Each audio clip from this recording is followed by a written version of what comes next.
Well, hello, good evening, good afternoon, good morning, wherever you are listening. Welcome back to the stream of Why We Love Doctor Who.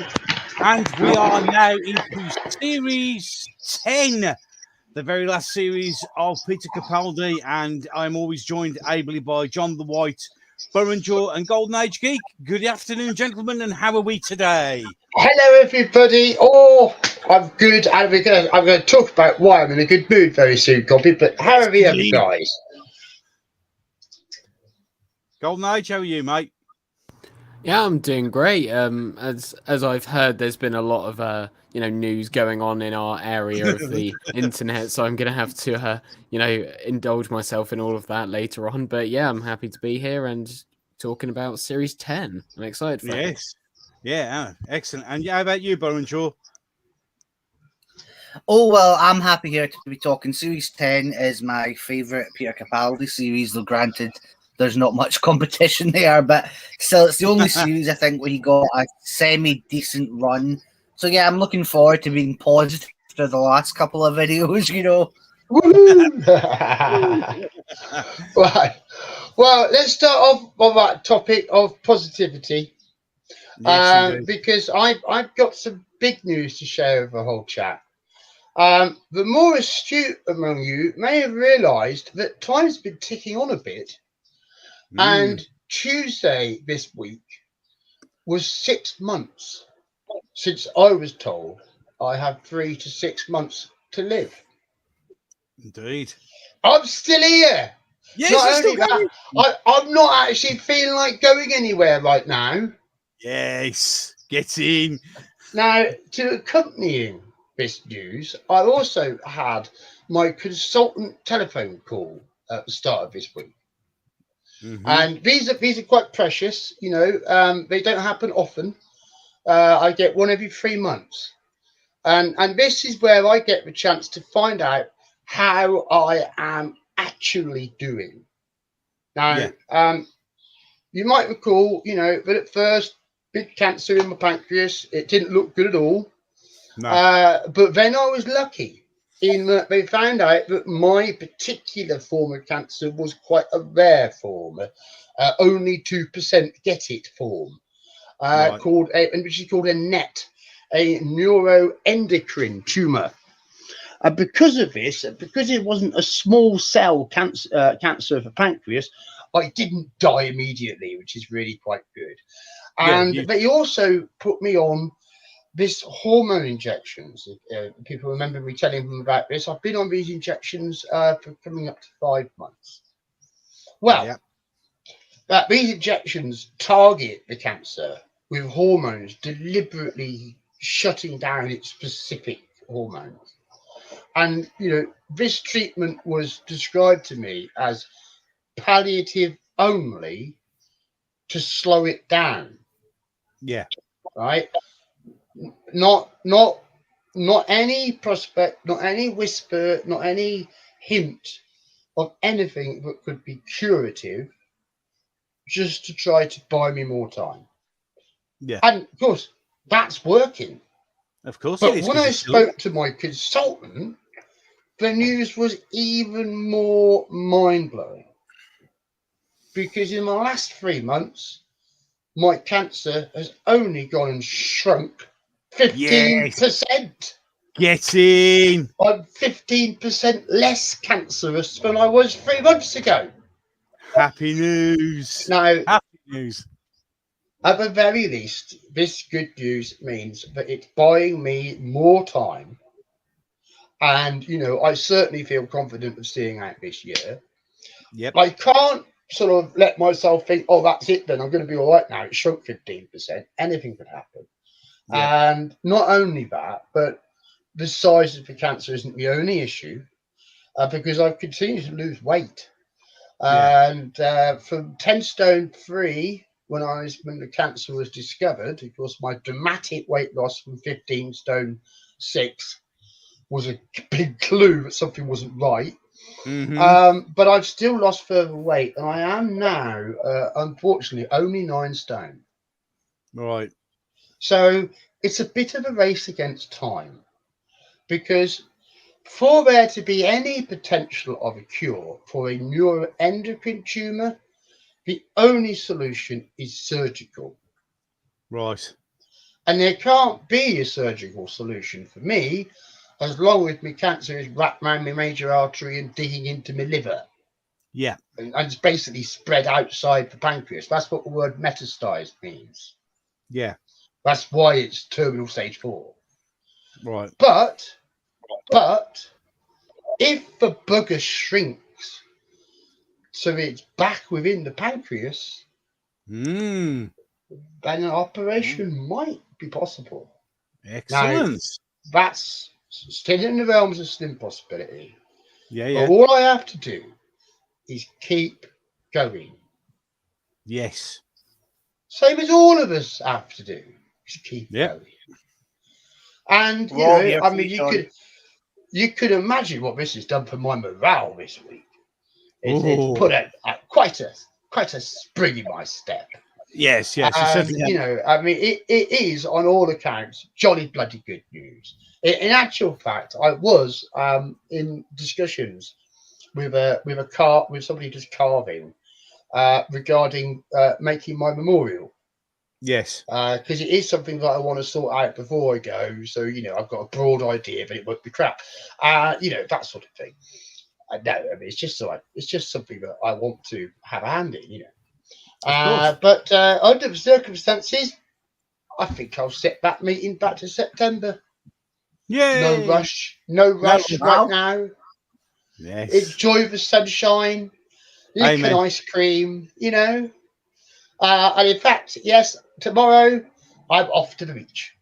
Yes, get in there. I can't be doing all this laying around, feeling crap in bed. So a mate of mine is going to take me to the beach and I can have a paddle. Brilliant. So I'm getting out and about tomorrow. Going to enjoy the day. And I can only recommend we all do the same. So look, there we are. That's my update. And, you know, it's just better than could possibly have been hoped for. It really is.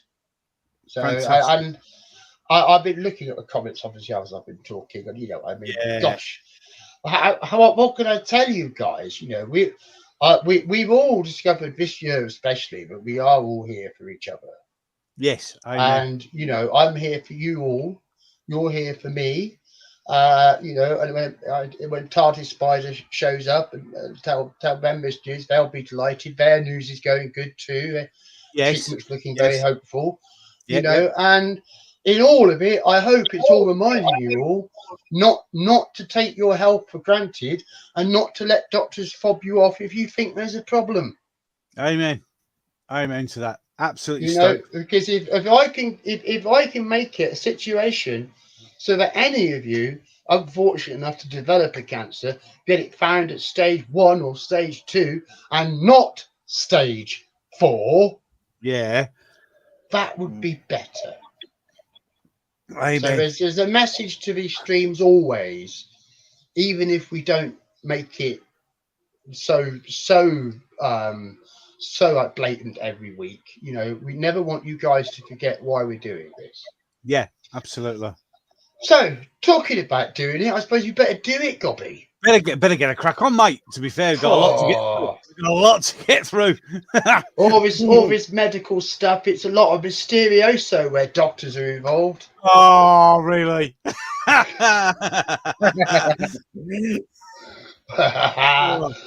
Because yes, we hit the time limit last week for very good reasons, because it was a cracking stream. But we didn't get to cover the return of Dr. Mysterioso straight after the Long Night with River song. So we better get started. And, well, you know, God, it's Christmas, everybody. Yay. Christmas, Christmas 2016.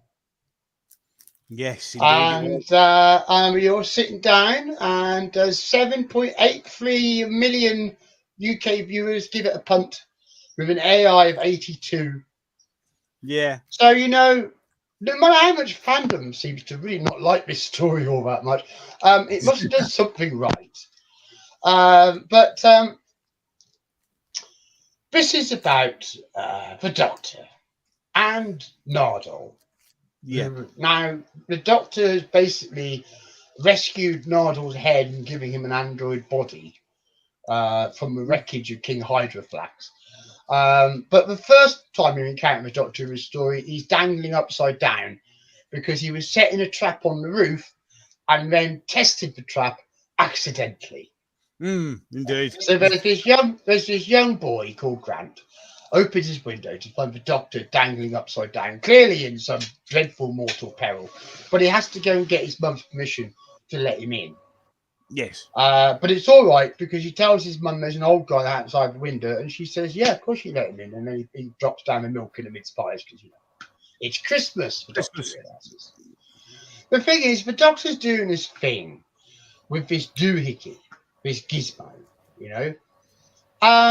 but Grant's got a cough and he's on the roof with the Doctor. So the Doctor pulls a glass of water out of his coat pocket because it's the Doctor. He does that now. Yes. And he then says, "Hold on to this," and gives him a sort of red stone.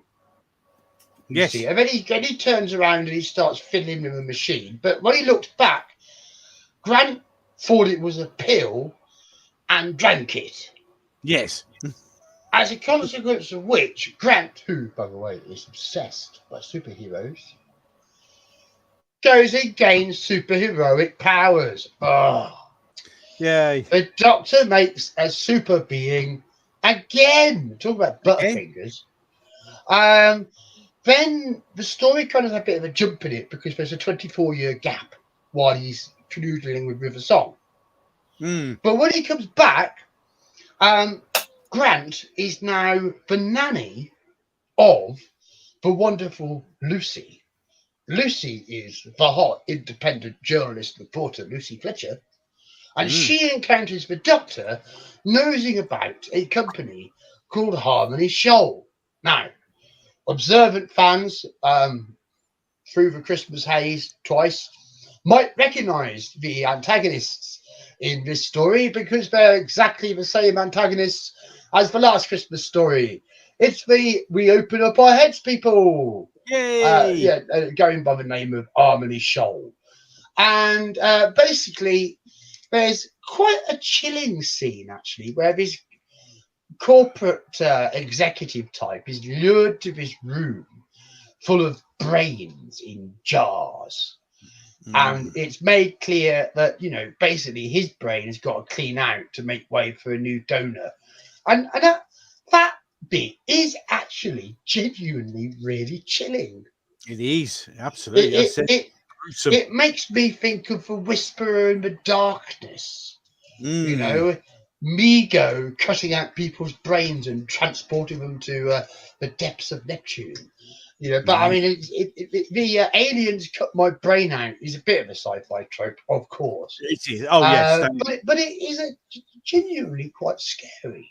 Agreed. That worked quite well. But what maybe doesn't work so well is that there is a lot of romance. Oh, God.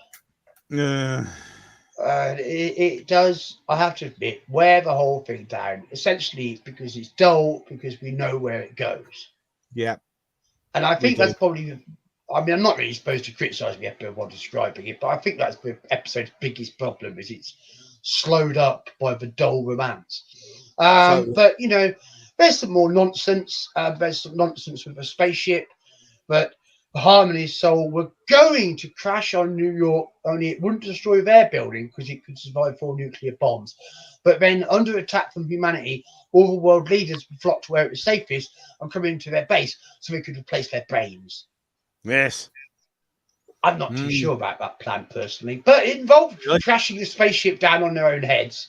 But they weren't ready yet, so the Doctor makes it crash anyway, but Grant stops it with his hand, so that's all right. Yep. Then Harmony Soul go, "Oh, yeah, we're a bit rubbish, aren't we?" And the Doctor goes, "Ha ha, unit, you're owned." And they go, "Ha, like, oh my word." Lucy now knows Grant's secret identity and he just leaves him to it, basically. Yeah. So, comments, gentlemen, please. I think Papalapsis is a great one. It's just random crack cack. I think yes, I think it's exactly that. Oh dear me. So go on, Burren Joe. What do you think? Well, to be honest, I've only seen this one, I think, twice, and it's a pretty nothing story. It's not offensively bad or anything, but it's pretty stupid, pretty silly. And it's a shame because I actually think there are some interesting parallels that can be drawn between Doctor Who and comic books, because comic books were a huge influence on the original series. Like the John Pertwee era in particular, he was partly inspired by Batman, and Sarah Jane was she was named after Lois Lane as well. She has, she's that type of character. And also the Doctor has his rogues gallery and everything. And I've noticed there tends to be quite a lot of overlap between Doctor Who and fans of DC comics in particular, because I think they're both quite varied. They tend to bring like a lot, of the same people together because there's such a wide range. Like obviously Ian Levine's the main example, with his he's got every DC comic or something in his collection, as well as having But anyway, yeah. So I think there was maybe an interesting parallel that could have been drawn. Funny moment. Peter Capaldi thinks he's the only one that's worked out that Clark Kent and Superman are the same guy. But other than that, no, it's a real nothing episode as far as I'm concerned. Not terrible, but very bland. And I think it gets hated because it was the back after a year away. So people were like, "What? That's it?" So yeah, that I don't really have much. It was definitely underwhelming after a year's gap, wasn't it? Oh yeah, massive. Hugely so. Yeah. So what do you think, Golden Age Geek? Again, I'm probably going to come in with a little different opinion here. Oh, that's fine. How dare you? I don't think it is an absolute, great story, and you also have to take into account that we were watching it when, Doctor Who had been off the air for a year, as you've already mentioned. But I do just see it as a little bit of fun. I really do, and it's surprising actually because I've been on social media criticizing the absolute garbage CGI in The Flash, and to think that Doctor Who actually did, there are some scenes in this when you see he goes by the Ghost, when you see him flying across the city and you see how he changes from his changes his appearance, and that's actually pretty good looking. So to see that, which probably costs like 1 or 2 million, in comparison to something that costs like 700 million, it really just does go to show that Doctor Who isn't just this cheap knockoff that everyone always tries to make it out to be. It's always by people who hate the show, they say it's a cheap version of so and so. But I do think there's some good things in this story, and as a superhero fan, does it necessarily work having a proper superhero? Because Doctor Who does have heroes, but they're not the stereotypical wearing capes, that sort of thing. Does it work? I mean, yeah, maybe, but it's just a one-off episode in my opinion. I don't think it's anything that's going to be revisited. I don't think that this character is going to appear again, so I can just accept it for what it is, really. Yeah, that's fair enough. That's a fair enough assumption. Yeah, so never worry, Golden Age. That's what you think. It's something about this story, though, isn't it? Is what you just said. I'm never going to see this character again. It wore its disposability like a cloak, didn't it? It just says, "I am trivial. Don't take me seriously." And one of the things which popped up in the chat is the Mr. Huffle scene. Yes. Now, this is where Lucy takes a squeaky dog toy kind of thing and squeezes it to torture the Doctor and make him tell her information. Yes. It's funny and it's retarded at the same time. Yes, simultaneously. So it depends what you want. Do you want to have a laugh or do you want to take the Doctor seriously? Because you can't do both when it comes to Mr. Huffle. This is how it strikes me. But I mean, I do think, just recycling last year's villains, that was just naff. Yeah. You know? Not when they've got so little to them.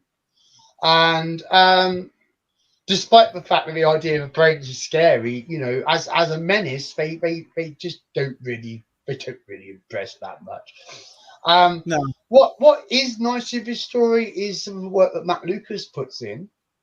Yeah. And Yeah. I think he actually shows he can stand up to Capaldi really well in this story, and it's interesting where it's going. And it's just something that we'll probably get into when we talk about the whole of Series 10. Is Narden's character, but this is our second introduction to him, and I think it's solid enough to that we don't question he's there in situ for the season. Yeah. You know, so it does enough there. Just funny, really, but Nardole is a character that didn't get to shine more. Yeah. But he's certainly very effective in this story. You know, wandering around in a Chinese outfit because he had to stop off at Constantinople, and it's just squealing terror. You're completely insane on board the spaceship. You know, I mean, it's amusing stuff. It is. So Yeah. But the episode's certainly better for Matt Lucas's efforts. Oh yeah, I agree. You know, I don't think anything about the story is terrible. The acting is all fine, but it's just it's just the pacing, really, and you know, just so hard to do a fresh superhero story, and obviously the whole thing is a pastiche of Superman and Lois. Yeah. You know, so you know it can't really hide that. It doesn't try to, I don't think. And end of the day, it's a story that probably made the kids happy at Christmas. Yeah, I would have thought that I would have thought Stephen Moffat, if he was going to do a superhero pastiche, would have done one of Batman, because when you look at his kind of like his previous stories, he seemed to take quite a bit from Batman. Sometimes when it didn't fit, like he tried to, you know, do a sort of killing joke bit with the Doctor and Davros. Remember when they make a joke and then they laugh together? I don't know if any of you guys are Batman fans, but that's a really famous Batman bit. Yeah, that's a killing joke. Definitely. Yeah, so I thought he seemed to be more of a bat guy, but I guess maybe he didn't want to draw attention to it. I don't know. So he went for a Superman. If I actually think, I wouldn't dwell too much. I think Batman and the Doctor from the classic era are the two best characters, because I think you can do more with them than you can with any others. Obviously, I don't have time to go into all that now, but you know, I think parallel between them would have actually been quite interesting, because they're both extremely versatile. Oh, I absolutely agree with that. Yeah, because I do love a bit of Batman. I love Batman. So yeah, I get where you're coming from. But yeah, it was. I think sometimes we forget that this is supposed to be a Christmas episode, so it's supposed to be a bit of fun, I guess, because it's on Christmas Day. But the issue I think with this one is the fact that because it had been that year gap, I think people were expecting a lot more, and we built it up in our own minds like we do always, and it sort of felt like a damp squib. But it's a shame, really, because it's a good Christmas thing. Let's be honest, it's a good Christmas story, and you know that. But for everybody else, I get why fandom didn't like it. I get the damp squib feel, but yeah, after all, it was an okay Christmas story. I kind of enjoyed it. I did like Matt Lucas in this one. I preferred it to Last Christmas with Nick Frost. Yeah. I think I preferred the River Song episode as a Christmas story, though. Okay, gentlemen, sorry to interrupt, but we have a new member. Hello, Jack. Hello, Jack. Welcome aboard, sir. Oh, hi, Jack. And we've only done one episode, and we're still talking about that now. So yeah, we're on Dr. Mysterioso. I don't know how much you remember it, or if you have any comments on it, but the floor's yours if you want to give it a kick.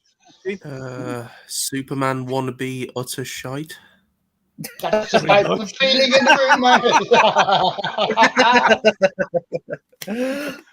You pretty much, apart from Golden Age Geek, who likes this one. Well, he likes it more than Yes. that. He likes it more than that. Let's get him for Let's go back to Golden Age Geek. Come on, tell us more. Tell us the strengths of this story and how much do you really like it?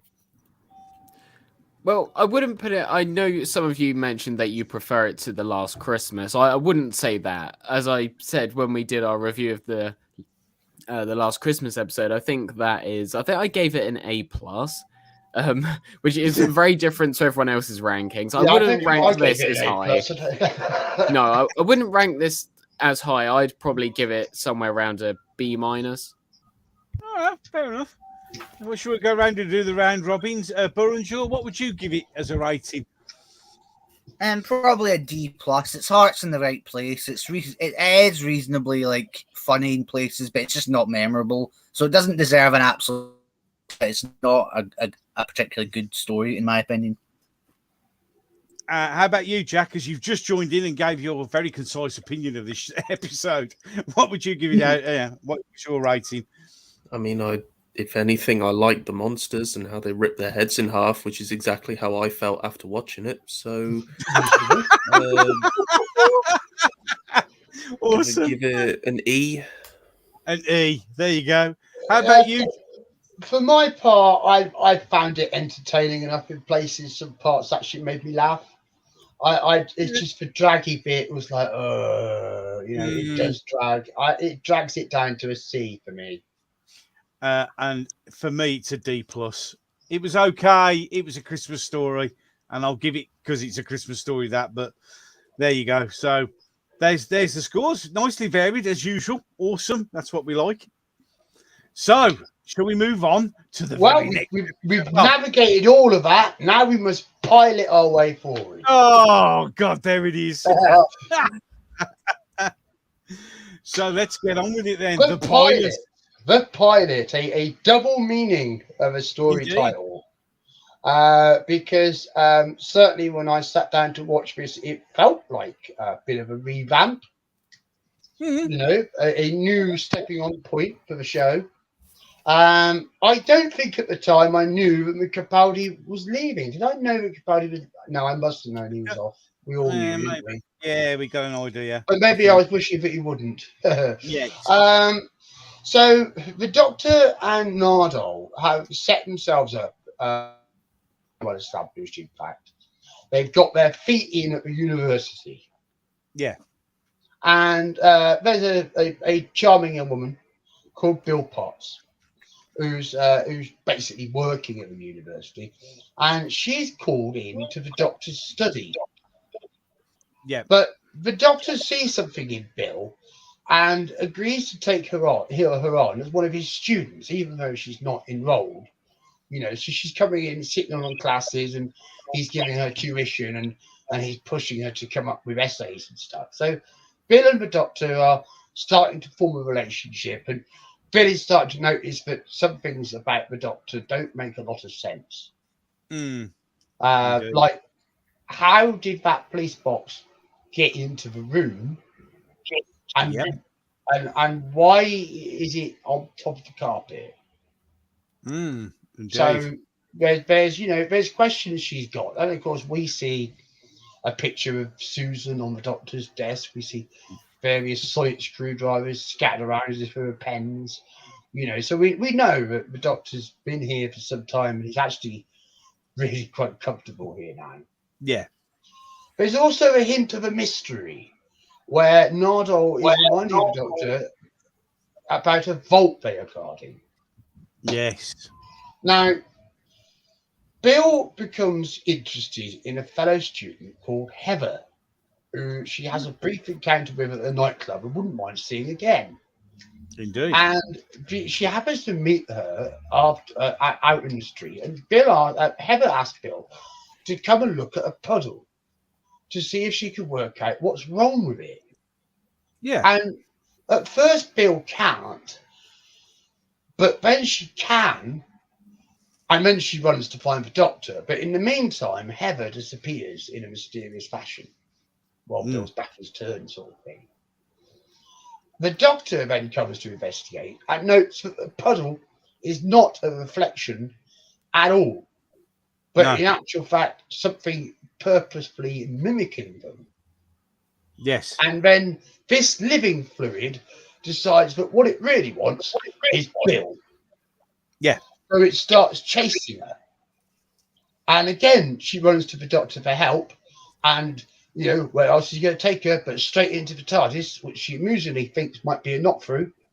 But then they suddenly are in Australia. Yeah. And Bill's trying to cope with the lack of beachwear.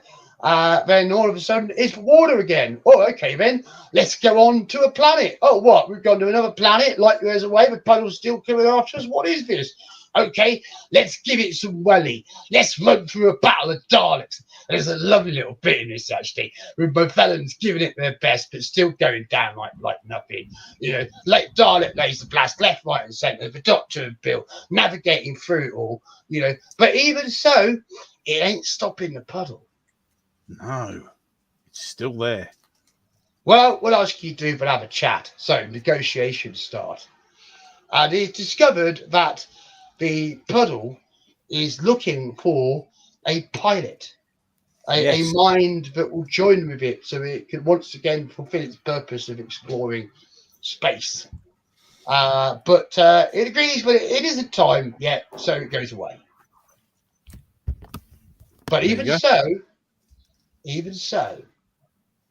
there's that little bit of moisture that makes you think heaven's not entirely gone. And at the end of his exciting adventure, Bill finds a new life on the TARDIS with the Doctor waiting for her. Okay, season 10 has started. Opinions. Yes. Go, go, go, go, go, go, go. Oh, who should we start with? We'll start with Golden Age Geek this time. I will say I've never really understood the notion that this episode is sort of a reboot of the series in a way. And I think that's because of the botched marketing for this season, because at the end of this first episode, you have a... Beringer, I think it may be better if you just mute yourself while you're not talking. Otherwise, it's going to be a bunch of... No, but we can hear it's weird coming through. We've got feedback coming through you, my friend. Oh, right, you're coming through me. Sorry, right, okay, good. I thought like something come myself. If that's all right with you, that might help the stream along a bit. If you're all right muting when you're not speaking, not a bad suggestion because it will stop that feedback. He's muted. So carry on. You, mate. Back to you, Golden Age Geek.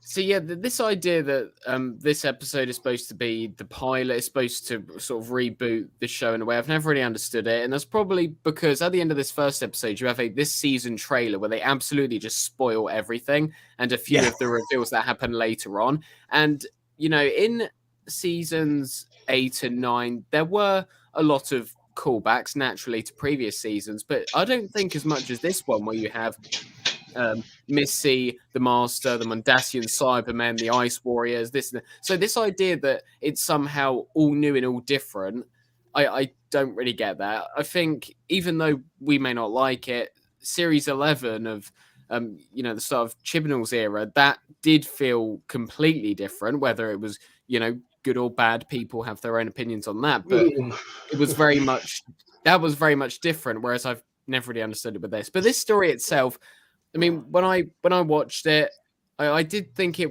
was in some ways different, of course, because we have the Doctor at the university and we, see him and his life there. So I thought, that was a bit different. And they don't just, get up and go, and this is the only episode where we are at the university. We do see our characters frequently going back there. So a little more grounded, more different to what we usually have, because Doctor Who doesn't really have in the episode sort of base of operations. I mean, you could call the TARDIS that, but no actual physical location.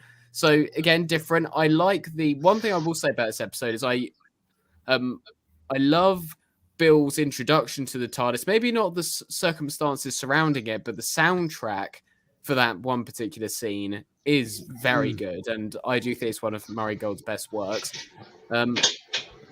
Yes, I agree. Yeah, that's what I can really say about it. The villain, the puddle, a bit stupid, very forgettable. It gets kind of annoying towards the end of the season because it keeps on getting brought up. And yeah, so everything else surrounding this episode, forgettable. I don't really enjoy. Yeah, that's about it, really. Yeah, interesting. There's a couple of things that Golden Age Geek was raised there, but I think we've got to have a look at it. The first is you talk about marketing, and I'm also thinking about the scheduling and how Doctor Who was messed about this year. So, I mean, it's too early for us to consider this question, but at some point discussing Series 10, we're going to have to ask it, was Series 10 sabotaged? Yes. I We'll personally have think it was. More on that later. You know, we'll find out what the opinions are, but, you know, it's certainly something which we're going to need to talk about. The second thing, I forgot what it was, so that's all right. So, as Jack's new here, this is technically his first one. Yeah, Jack, go for it, Jack. how do you think about this episode? What do you think? It's got some ups and it's got some downs. So for the ups, I will say I love the Doctor and companion dynamic that begins in this series. No more romantic relationships, just a university professor with his student. You know, really like that. It kind of harkens back to Classic Who a little bit. And I really like Capaldi. I think he'd mastered his performance as the Doctor by Series 10. I think Series 8, he was too harsh. Series 9, he was too clowny. Series 10, perfect balance between the two. Really good. It's got great production values. And then now onto the things that annoy me. So they had to shoehorn in a Dalek because they definitely don't have to use them every single year to keep their license with the Terry Nation estate. But wink, wink. And yeah, the whole story can basically be summed up with a space puddle wants to get Bill wet, you know, and an intergalactic space ginger. That is a Moffat level romance script. Yeah, it just feels once again a bit forced, and I think I've only seen this episode twice actually, because I only got the Series 10 DVD last year because it never comes down in price. So I said, screw it, I'll buy it because I'm desperate. So I got it, I watched it, and yeah, the only thing I don't like about Bill, which I'm sure one of you is going to bring up, is just the fact that she brings up her sexuality every episode. But the good thing about her being what she is there can be no relationship between her and the Doctor. So yes, exactly. That works. Yeah, that works. I agree. That does work very, very well. So yeah, aside from that, though, quite forgettable, far from the highlight of the season, but not awful. Yeah, that's good. That's good. And Burrenjaw, what do you think? Well, I'm going to go against the curve a wee bit and say I actually really liked this one. I thought it was okay, to be honest. It was, it's not a classic, but I felt it actually did do its job of reintroducing kind of the show after it had been away for a wee while. I really like Bill. I mean, I totally agree. Her constantly going about, do you know that I'm gay? Yeah, do you know that I'm gay? It gets really annoying. And it's like, they didn't need to do that because she's got a romance with a woman. If like Stephen Moffat wanted the credit for it, which clearly he did, then that would have been enough. But it just feels so like awkward and very, very, very dull. And I also want to say one thing about the Daleks actually as well, is that I don't like the way they're used in this, because this is a kind of example, I guess, what's known as the Worf effect that Stephen Moffat seemed to do to them more than anybody else. They're brought in just, it's not even just for a cameo, but to get killed off by the new villain to, you know, to show how dangerous it is. And so I think that's pretty honest. But yeah, I mean, looking back on it, Sadako pointed at the time I didn't like it. Well, to be fair, at the time I was just pissed off about New Who in general. But as time's gone on, I think it's aged actually a bit better, and I do like the cover of the Doctor working at a university. I think that's actually quite a good way of bringing him down to earth, but still having him be the kind of crazy professor. It's not like, you know, having him sit in Rose's dingy little. It's like this actually. It's more to be honest. It's like Susan, being at school and then them like coming along and everything like that. It's so yeah. Overall, not a classic by any means, but a decent enough little intro for series 10. Yeah, fair enough. That's fair enough. There are many fantastic points getting made here. I'm loving it. I think Jack and Bojo, both said really important stuff. I mean, Bill and the Doctor. I mean, I felt relieved, but it clearly was a situation where we weren't in that damn stupid Clara dynamic anymore. Yeah, the show felt like a weight had been lifted off it. Yeah. Now, in terms of how it was done, I mean, on one part of it is certainly that by this point, the BBC Diversity and Ethics program had just become so stringent that if it wasn't underlined in thick lines, it didn't count. Yeah. And when it comes to a character's sexuality, there's only really two things you could do as a writer. You could show it or you could tell it. Yeah. But showing it isn't easy when there isn't a woman for a woman to show a lesbian attraction to in every episode. Yeah. Yeah. But if they don't tell it, how does anyone know it? So how does the program score on the representation? Yeah. So you either write the story so that the relationship unfolds on the screen and you see it, or you write about it so that you tell it. There is no other way. Yeah, that's the thing. Sorry, just to say that, like, actually, I completely agree with what you're saying, but in this case, she was in a relationship with a woman, so it was you didn't need to do it. I'm coming there. I'm coming there. He's getting there. He's getting there. But Moffat tries to have it both ways. You see, because he bookends the series with this relationship with Puddle Girl. But I mean, in the end, it's only so that he could put Bill through total destruction and still save her at the end. Yeah. Which doesn't at all remind us of what he did with Clara. But so it's a trade-off. You've got this wonderful, crisp, clear relationship between the Doctor and the companion, which we haven't seen since Classic Who. No. We haven't seen it since Classic Who. No, we really haven't. We haven't seen it since the Seven and Ace. That's true. Very true. So I was more than happy about that, and I found the episode perfectly enjoyable. I mean, I could see why it came out with what did it get now? I'll just remind myself here. It was an 83 on the AI. Yeah, that's good. A 6.68 audience. Yeah. Although it was a big drop to the next week, it lost 700,000. Yeah, so it obviously didn't suit everybody, but enough people wanted to give it a try. And I mean, talking about marketing, I remember in the marketing, this was actually presented. Moffat was talking about it as a way for people to jump onto the show, but he'd written it with two meanings, So I do stand that this was effectively supposed to be some sort of reboot, and Moffat cleaning the decks after 5 series of scribbles, to try to put something in a shape to pass it on. Yeah. So there's all of these imperatives are going on, decisions being made about this series. But I mean, I find the relationship with this Bill is just so charming. I warmed to Bill right away. Pearl Mackie is wonderfully telegenic.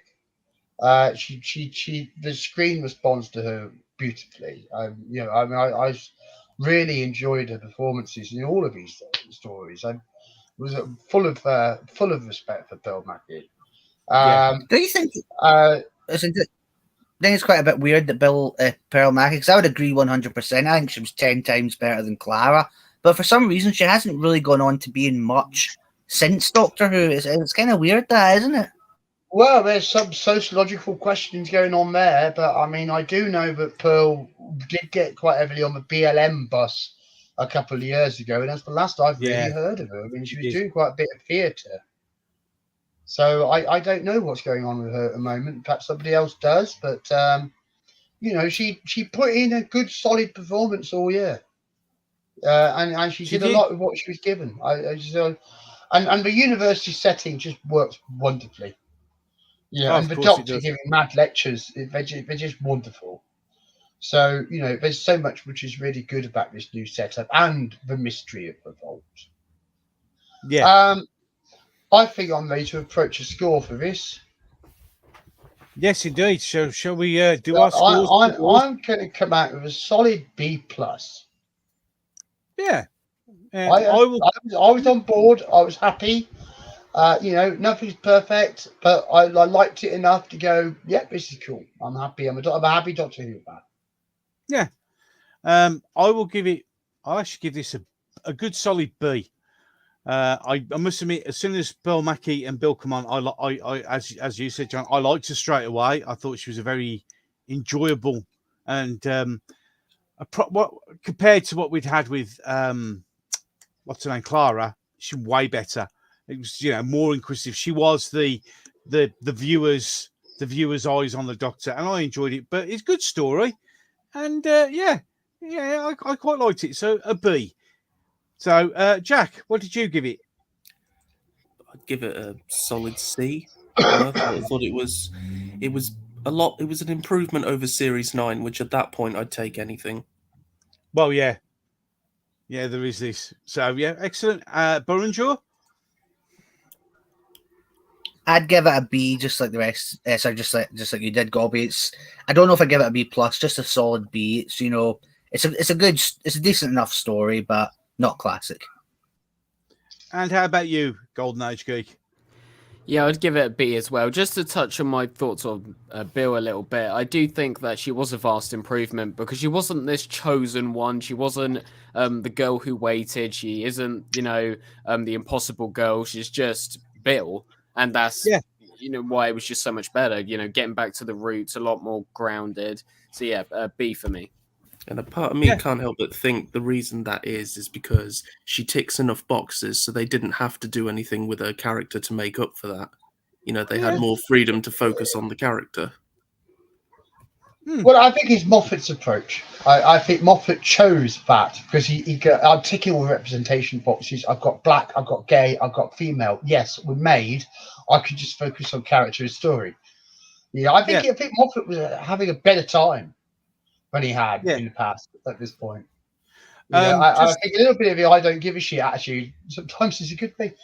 To be fair, he does turn Bill into, and I completely agree with all of you that it's good to have just a companion, but let's not forget he does turn, as Papa Laz has pointed out in the comments, he does turn her into a puddle goddess at the end of the series. Well, that's Moffat, the whole everybody that is the last thing. 5 minutes.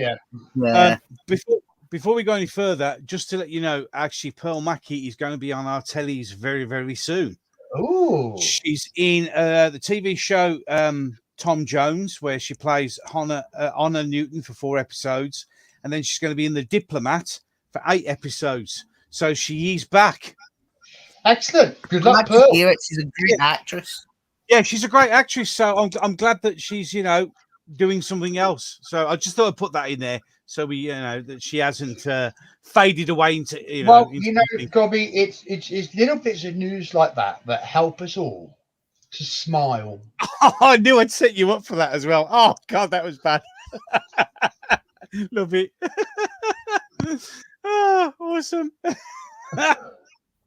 Oh, dear me. I think these are going to be quite easy to do, actually. Not really. The titles I might have to work on suddenly finding a pyramid at the end of the world, but we'll get there. So this is a quite Quite a charming story. I mean, it got quite unique directorial style, helped by the location, which I believe was southern Spain. I think it was.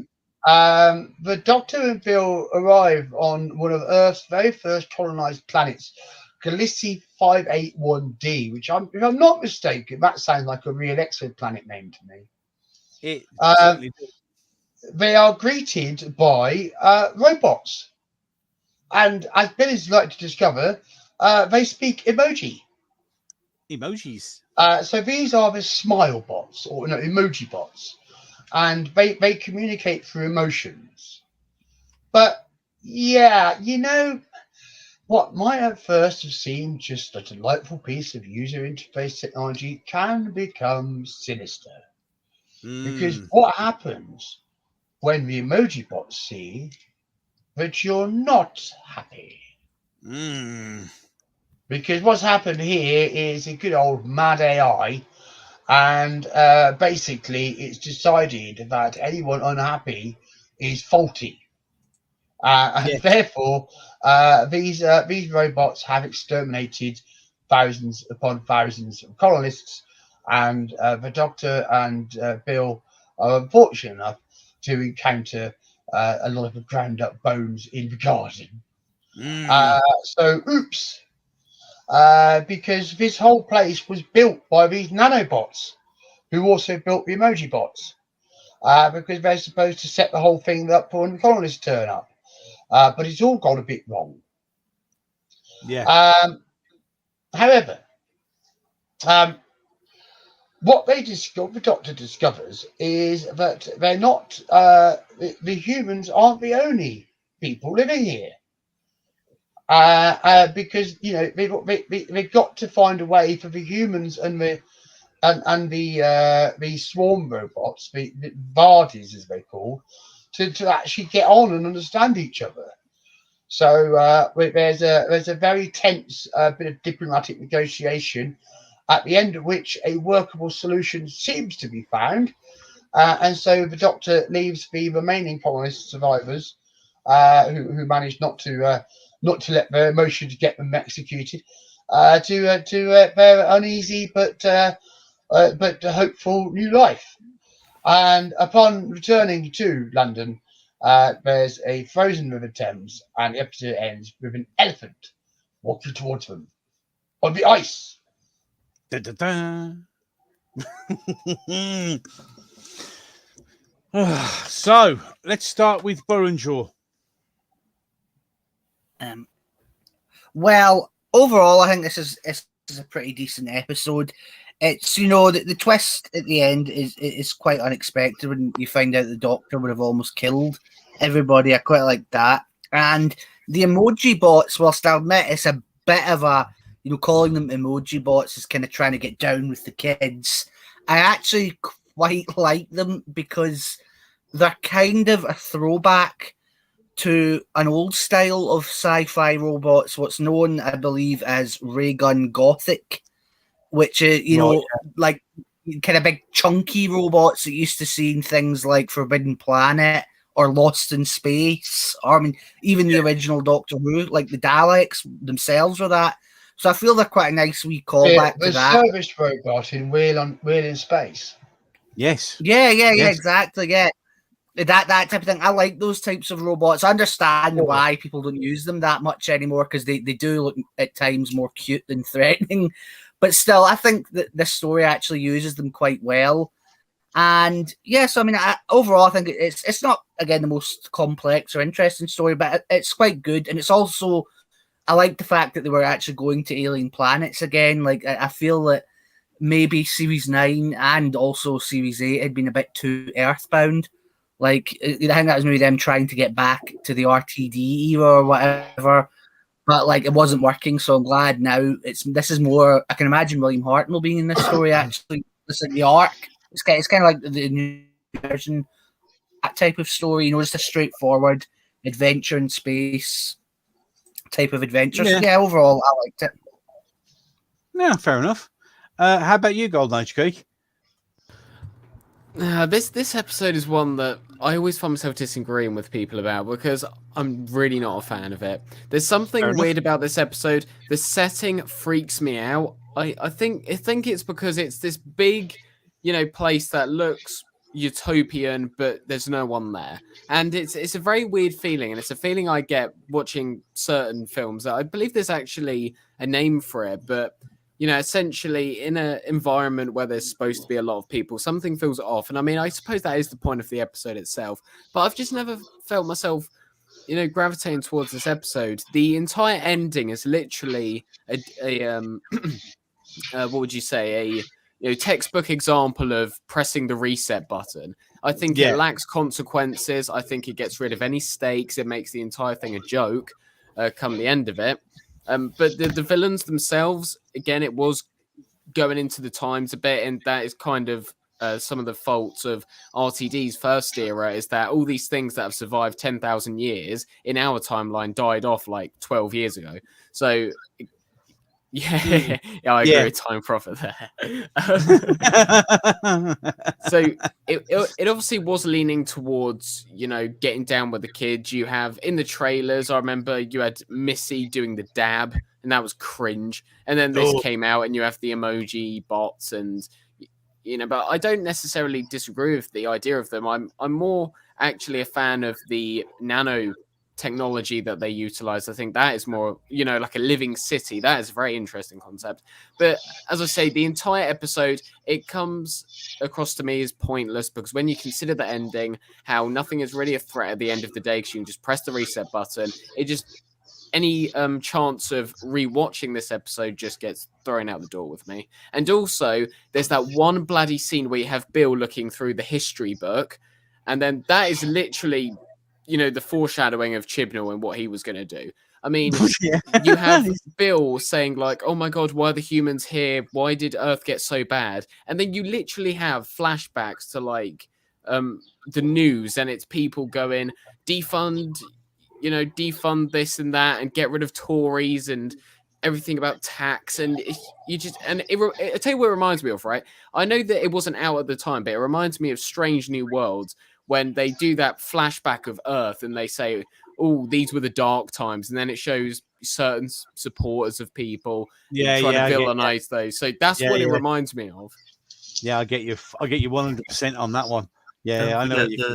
Don't forget the food sexism. Oh yes, indeed.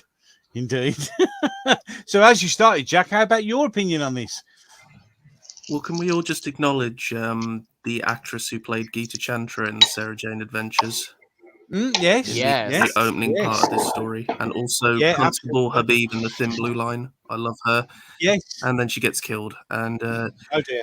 Yeah, really, I didn't think this episode was bad, aside from the just blatantly in-your-face, as Golden Age Geek says, stuff, like, I don't want to use that word, but annoying political stuff. But like I say, that was just the BBC at that point. Nothing really you can do about it. I thought it was a modern version of the Happiness Patrol. Oh, honestly. Yeah. Like be happy or die. It's kind of shows like if you disagree with the current regime, die. It's very foreshadowing of that. But I just didn't think it was particularly amazing. Didn't think it was bad, but no. I just didn't really love it either.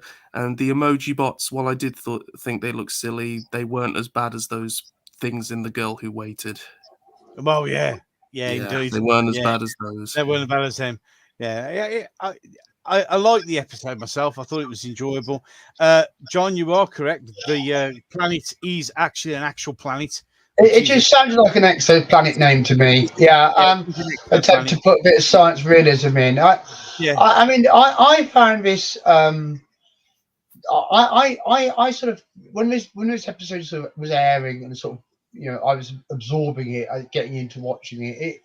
It felt very much like a deliberately simplified version of Doctor Who.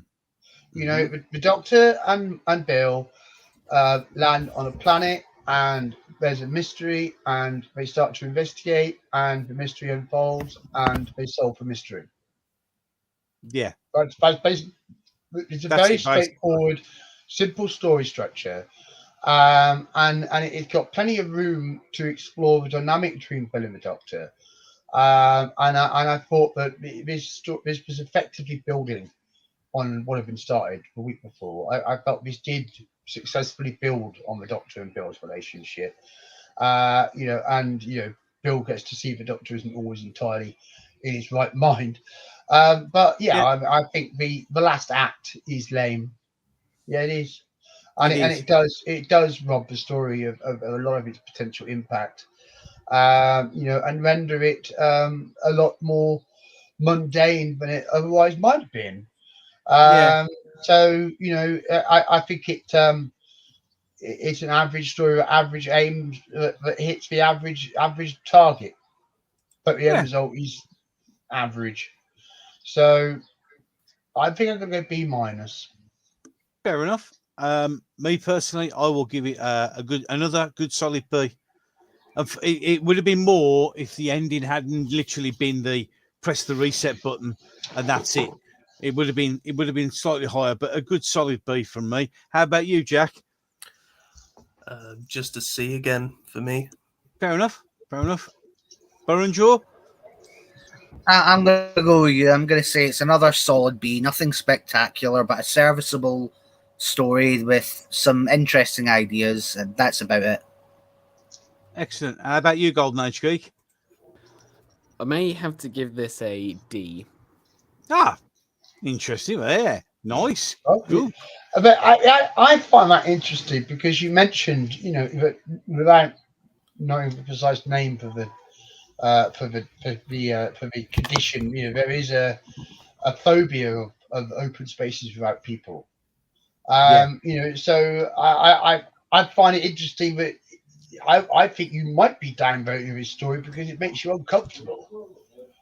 But if anything, that's a reason to vote a Doctor Who up. Wait, just wait. we got a little bit of Jack then in the. Sorry, guys, the bloody trying to mute the mic and everything is just. It's fine, mate. It's fine. I'm saying it's too hot. It is hot.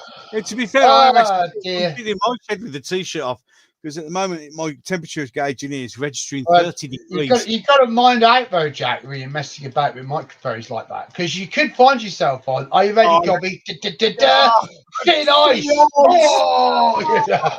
Lord. Oh my God! Right, get ready for punching racists, everybody. We're here.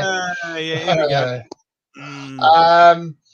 So the audience dropping again on a week before to 5.61, but the AI staying strong at 84. This, of course, was Sarah Dollard's script for Series 10. Yep. And as the elephant teased at the end of Smile, the Doctor and Bill have arrived in 1814 London, in the middle of the Frost Fair on the frozen Thames. Yep. And some proper Dickensian little urchin lifts the Doctor's sonic screwdriver, which results in a chase, which then results in finding these groups of urchins and finding out that there's lights under the ice that pull people into it. So the Doctor and Bill go, well, we're not having that. So he puts some diving suits on, and then they find that there's a giant sea creature chained up in the bottom of the Thames. Now, the reality here is that the River Thames is not actually that deep, but never mind. So they learn that this creature is being held captive by Lord Sutcliffe because its shit burns better than coal. Apparently so. Don't know what he feeds it, apart from the odd person on the ice. But then basically the Doctor tries to say, hey, we're not going to do that. So Bill and the Doctor get captured, and then they have to escape from being blown up with a bomb, but the Doctor uses that bomb to set the creature free. So when Sutcliffe pushes the trigger, And then that's basically the creature's free to go and do what it wants, and the Doctor doesn't seem to care after that. And they go back to the present time, where Nardole is waiting to tell the Doctor off for neglecting his oath to check the vault, where noises are coming from it, and Nardole is getting nervous.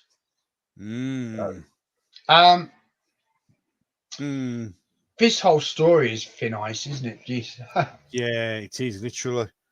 It literally is. There was some interesting choices of language in this particular episode, wasn't there? There's a lot of interesting choices made in this episode. Yeah. For one thing, this is the story where Stephen Moffat makes the public statement that he believes it's his responsibility to show London as it should have been, brackets, question mark, as opposed to how it was.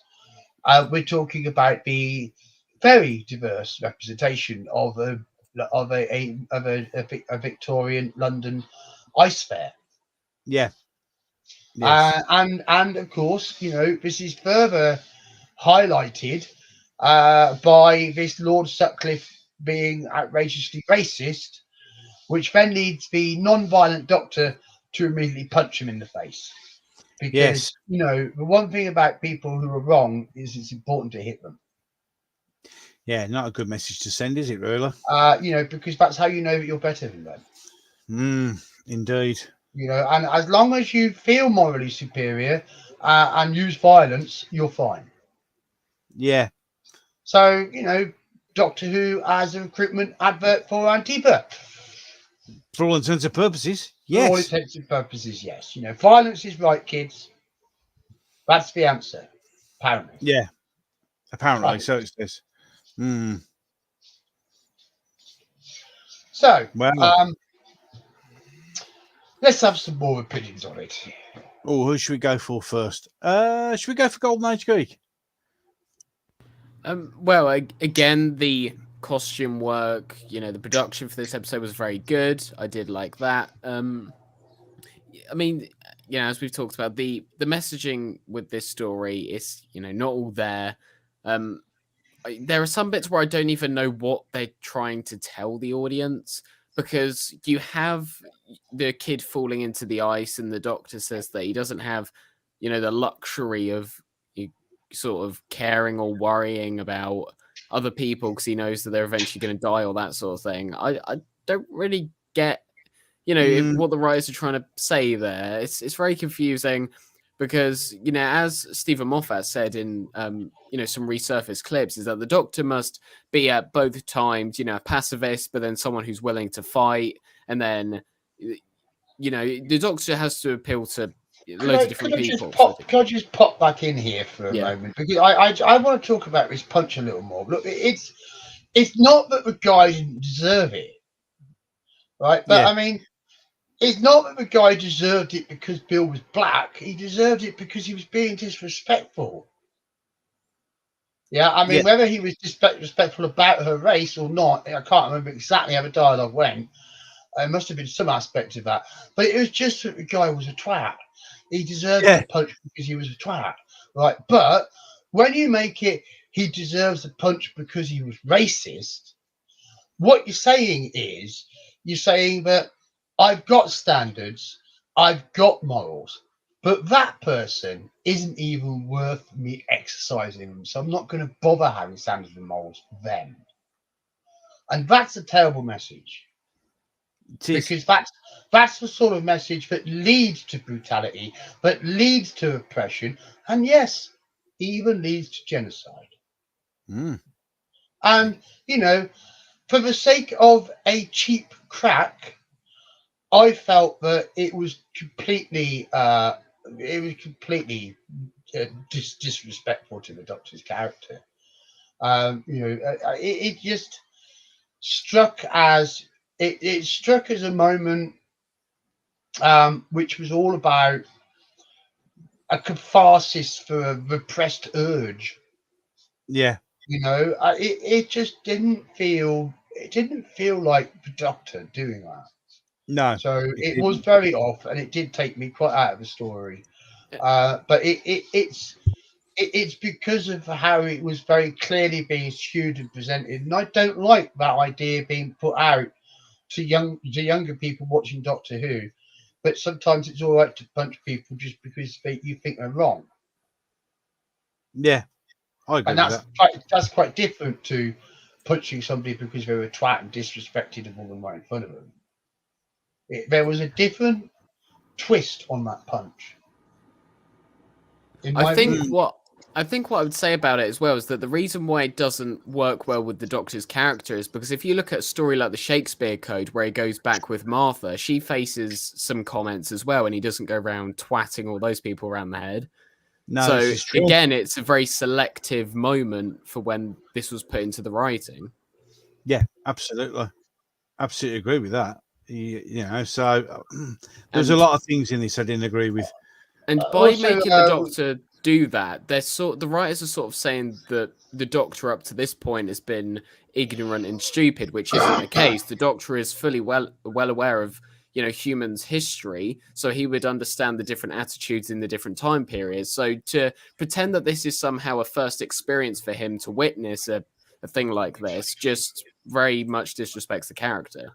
Yeah, absolutely agree with that as well, because it's true, because he would know that attitudes and opinions change throughout ages, so he would although it's not right, he would understand and expect the fact that this is how people thought and spoke at that moment in time, you know. So you know, there was, I mean, the line with when Pearl says Bill says, oh, it's a lot more diverse, I thought, and he said, well, you'll find that history's been whitewashed. Yes, that was another. That was another line. I'm thinking, really, you don't really need to say that. Well, I mean, the BBC's got a disinformation department these days. Could we call them in on this line? Yeah, we could do, couldn't we? You know, of course, you know what was actually happening in this story was the reverse. It was, you know, the non-whitewashing of history. Yeah, you know. I mean, the whole thing is bloody ridiculous. You know, yes, of course, it is. There were people from all over the world, in ports all over the world. That's what a port is. Yeah, it's a place where people don't live there, turn up to do business, and then leave. So you know, it's not like London was non-diverse completely, but the number of people who could access travel due to the limitations of the technology of the day meant that, you know, the numbers of people traveling were far fewer. So in any particular area of the world, they're not going to see much change from the overwhelming mono representation of the genes that have evolved in that area. Yeah. You know, and of course, this is at the very root of the whole issue of racism.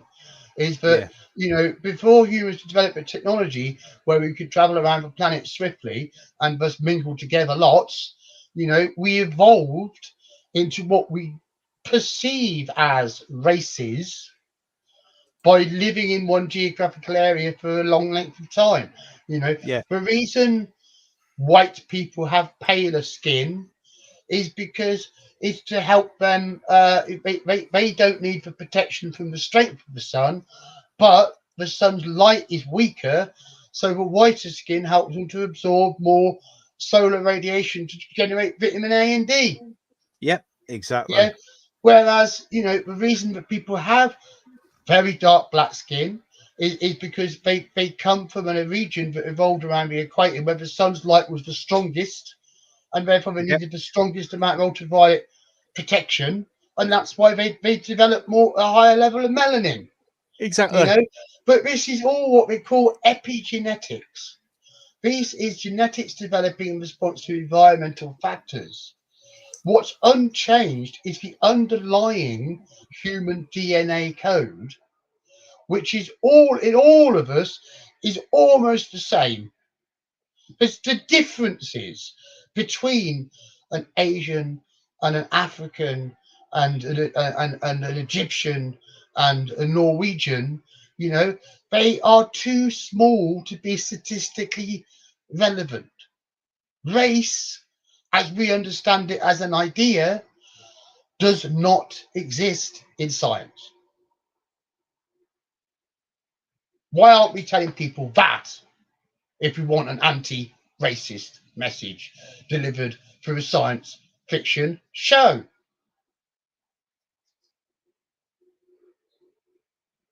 Sorry, I'm with soapbox there. I mean, I don't know. Maybe it's all rhetorical. Maybe there's no answer to what I just said. But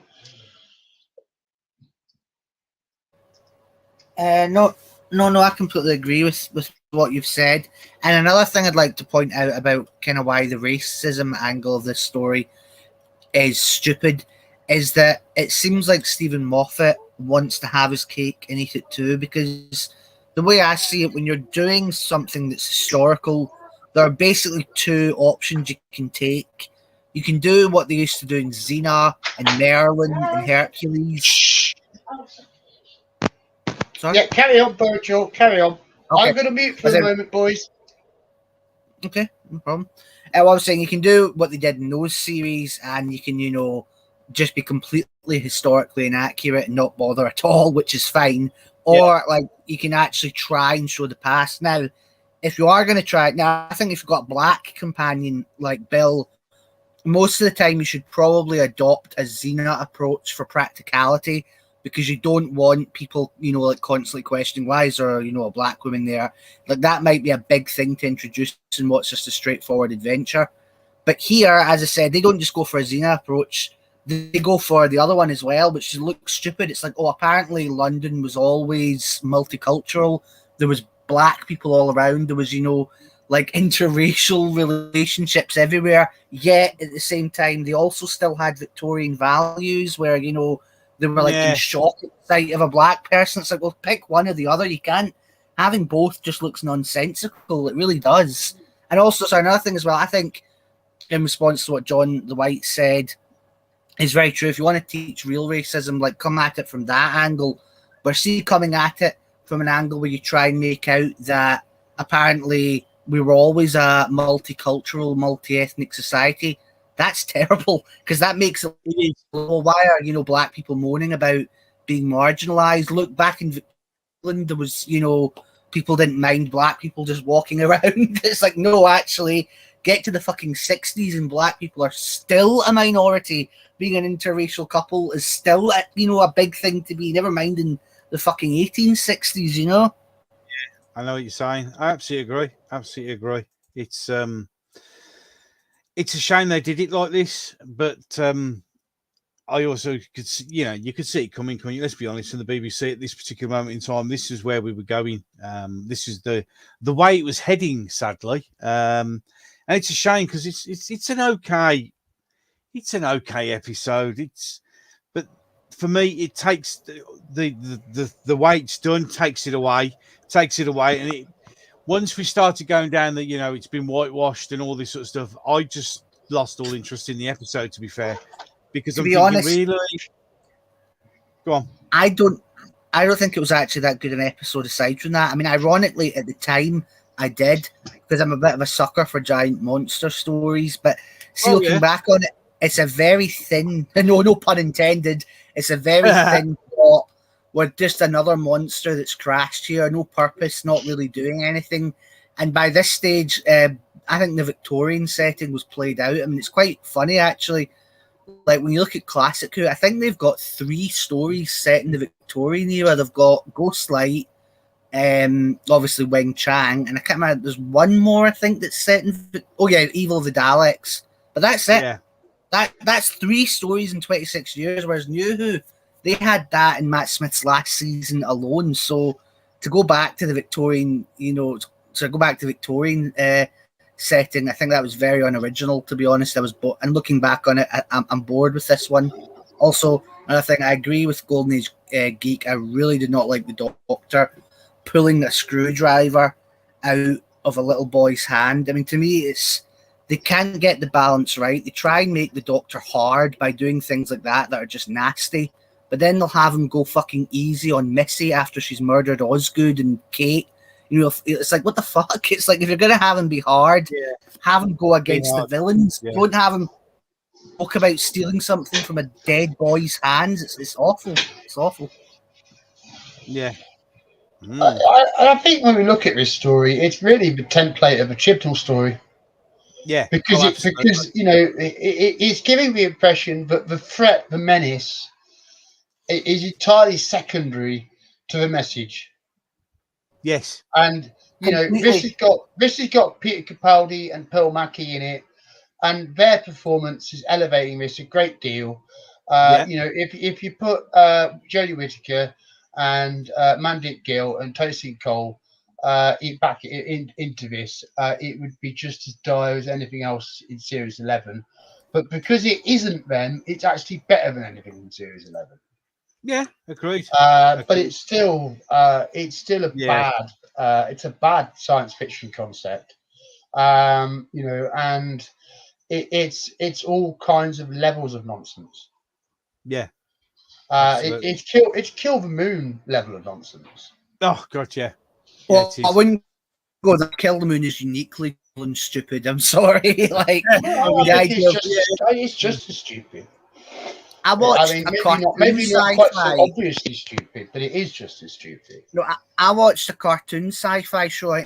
It's called is it Inside Job? It's kind of like a female-led Rick and Morty, and it's supposed to be silly. But there's one episode where the moon's being tilted slightly out of orbit, and you see like big waves rising up. And I was thinking, fuck, even that spoof is more like proper sci-fi than Kill the Moon.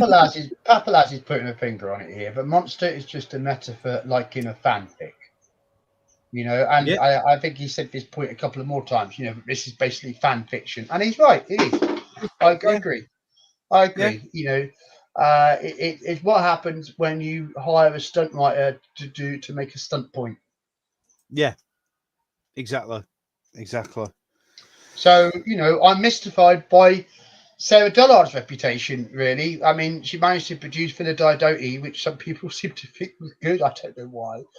And this was, and then also she's the Village of the Angels, isn't she? Yeah. So, this is her Doctor Who pedigree starting here, and it's a rubbish start. Yeah, it's not. It's not good. But if you're shallow and fickle, and your politics are something that you just put on to try to make other people think you're good, but really you're a mess, this is just the sort of program for you. Yeah, pretty much. So I was really quite direly unimpressed with this one. But the production values were there, but and the music was fine. But the rest of it was roll on next week. Yeah, absolutely. We've lost Jack just for a bit while he sorts something out. He said he'll be back a little bit later. He can pop back whenever he likes. Yeah, exactly. He's got something to do, so no worries. I think we're all right to move on to a score here, are we? Anybody else got anything left to say on this? Silence is golden. Silence, right, that'll do it. D-. I will give this a D-. Didn't enjoy this at all. So there you go. How about you, Borinjo? Oh, I'll agree with you guys. D-. It's not quite Death in Heaven, so I don't think it deserves like an E.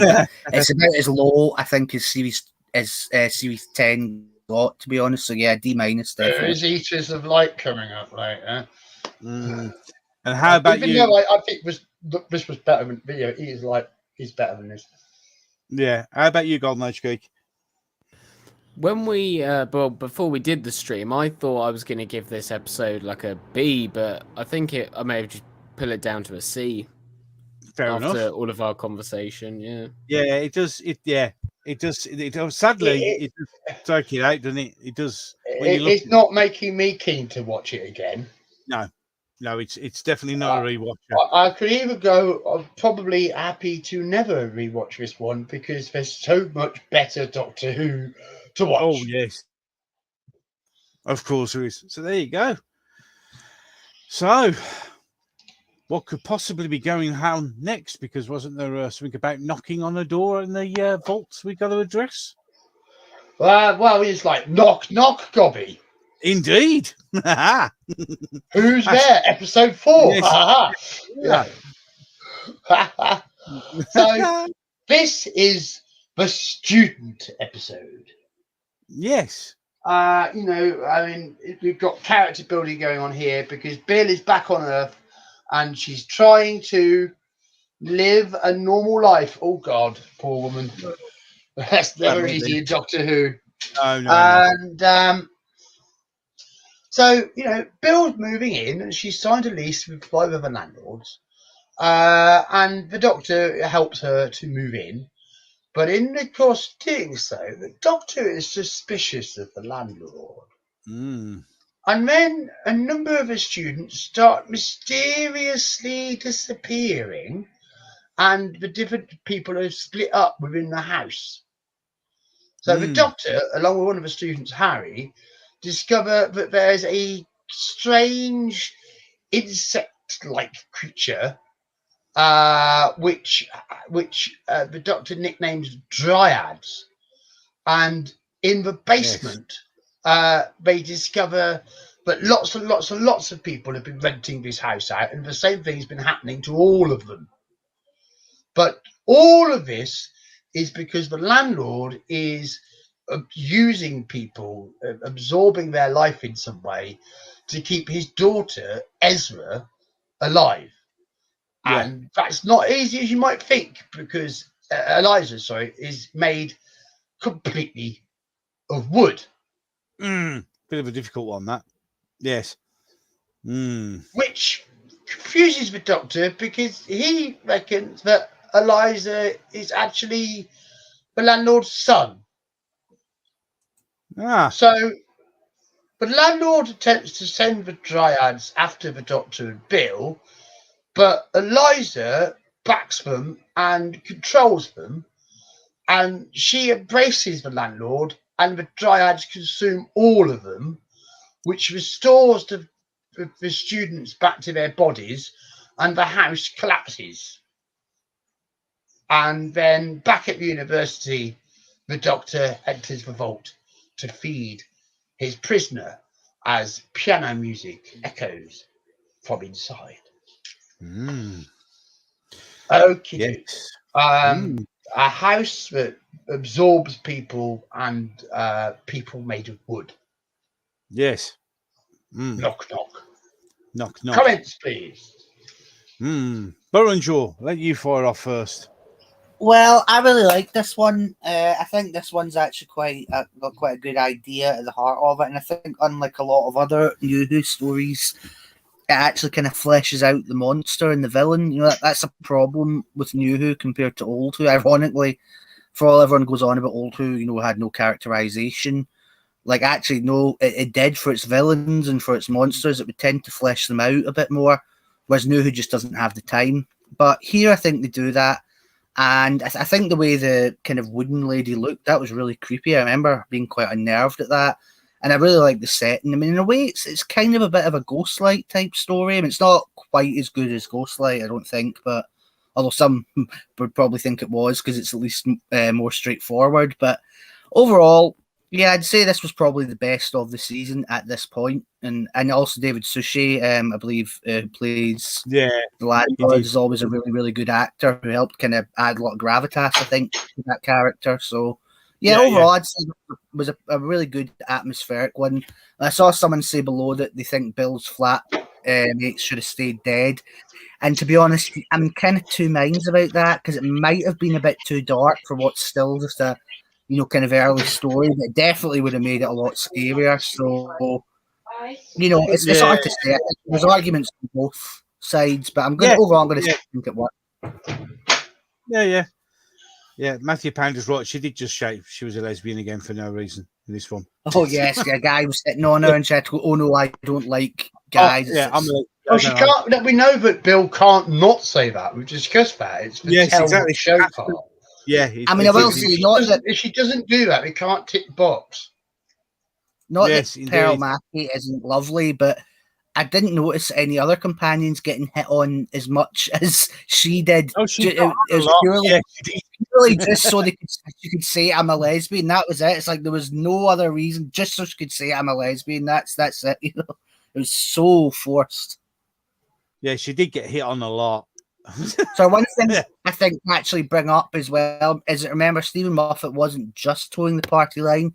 He had been called a misogynist. He'd been slandered in the media for years as a homophobe, and believe it or not, as a racist, as all that stuff. So I think it was on a personal And a level. He wasn't sexist. Don't forget sexist. Oh yeah, Yeah, absolutely.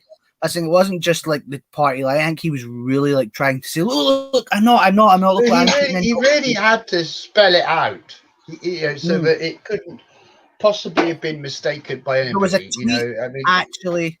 Sorry, this is saved in an article. I believe it's by this guy called Richard Cooper or something.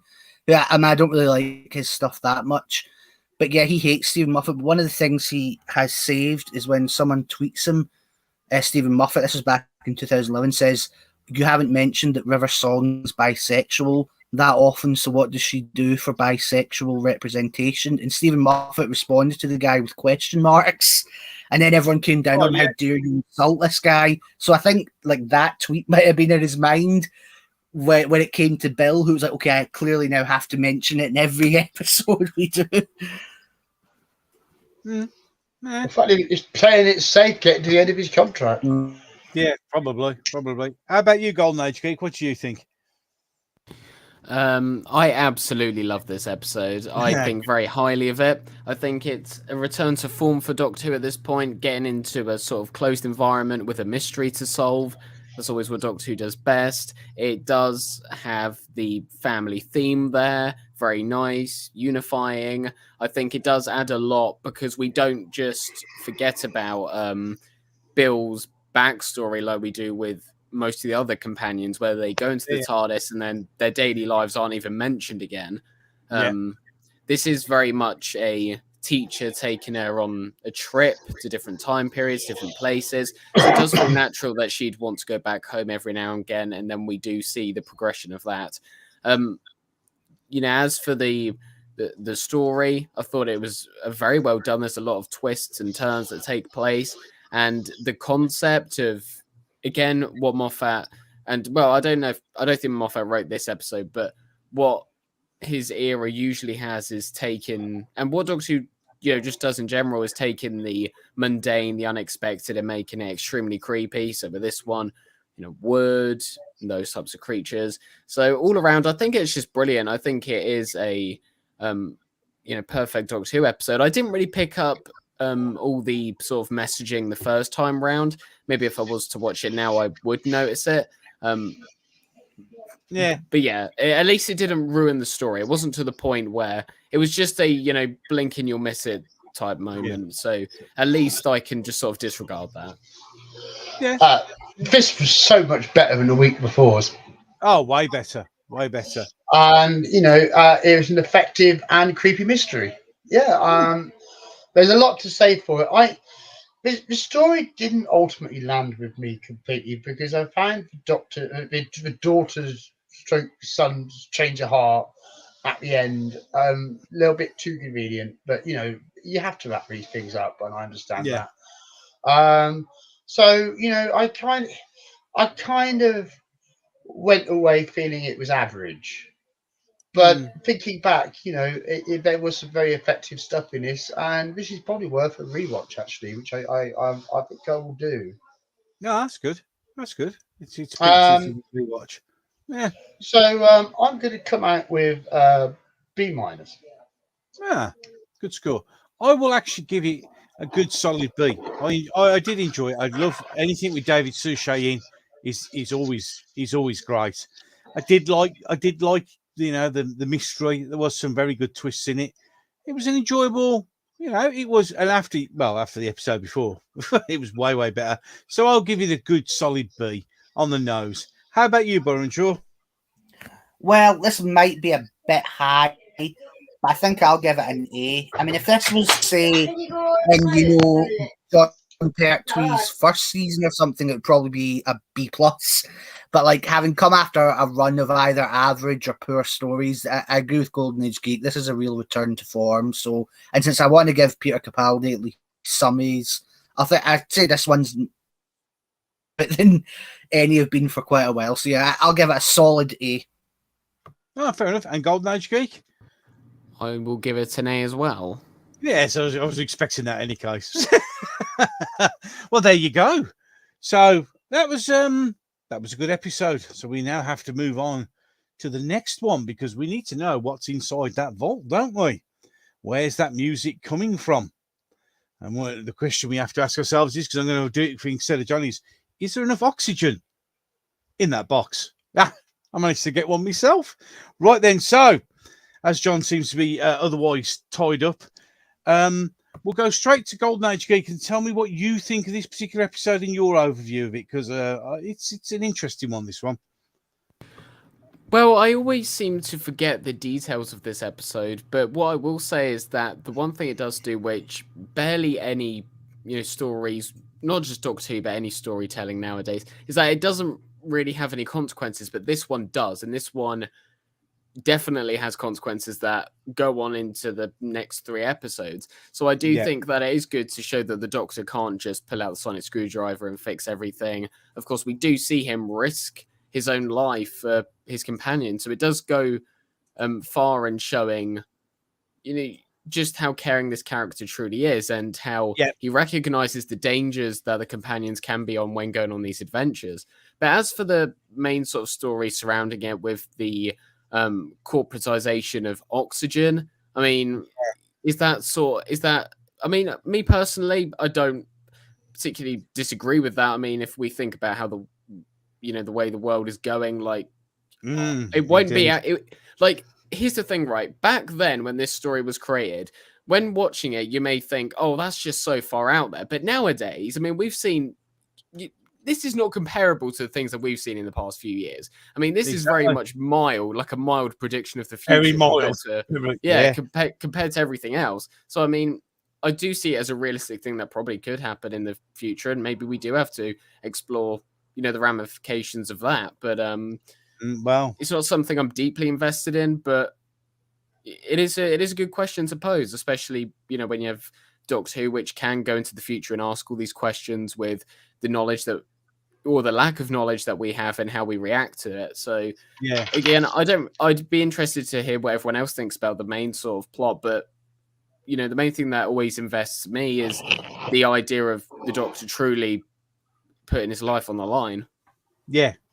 Doing what the Doctor does best, really, and putting himself out there. Very interesting. Glad to see you back, John. Yes, sorry, I had an unexpected interruption, so I had to quickly mute off there. I missed the bad pun. Yeah, it was what I just said. Was there enough oxygen in the box? Apparently, I should shut up because I'm crap. You tried. I'm crap at links. All right. It means a lot when you cared enough to try. This is a fantabulous episode. Yeah, it's interesting. It's got a very high production value, where you really feel like you're in this battered space station with no oxygen. Yeah, and it really succeeds in making you feel uncomfortable. And then the story itself involving predatory capitalism. It's another message story, but I think it's done well. Because I could believe that in some part of the galaxy, economics could get this whacked out somewhere, and that this sort of stuff could happen. It's very credible setup, a very credible scenario, and an inescapably dangerous threat. And then on top of that, you've got the whole suits thing, which is all your zombie thing, and as Golden Age Geek said, it's the part where the Doctor has to take a really significant risk, and he doesn't get away with it scot-free. No, that was breaking new ground for the show right there. It was because he actually suffered. He actually, it was for the first time ever. Just before, just Tidy Spider has actually just popped into the chat. So hello, Tidy Spider. I hope everything is well with you, sir. Hello, Tidy Spider. When you have a chance, you must re-listen to the first 10 minutes of this stream because you'll like what you hear there.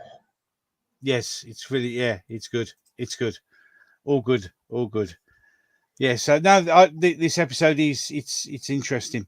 I actually quite like this because It was well done. It was about oxygen. You know, I mean, let's be honest. We could be in a situation as Golden Age geek. It's anything's possible nowadays. So, but you know, and the fact that this was the one where the Doctor did make a big gamble and he didn't get away scot-free this time, which I thought was brilliant. I really enjoyed this, and you know that was something you'd ever seen before with the Doctor, and it was interesting. So, what did you think, Boranger?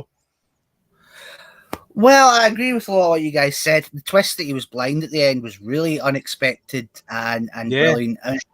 And the zombies I thought were great. This is a really good claustrophobic, tight horror story. There's kind of elements of the Ark in space with like the body horror and being trapped in the little small location with this monster that you can turn into. I think that all works really well. About the politics of it, well, I'd just like to say right here that I actually I'm not like right wing. I think capitalism is an awful system right now that's strangling the planet. Just to be clear, I'm not going to get into a big soapbox, don't worry.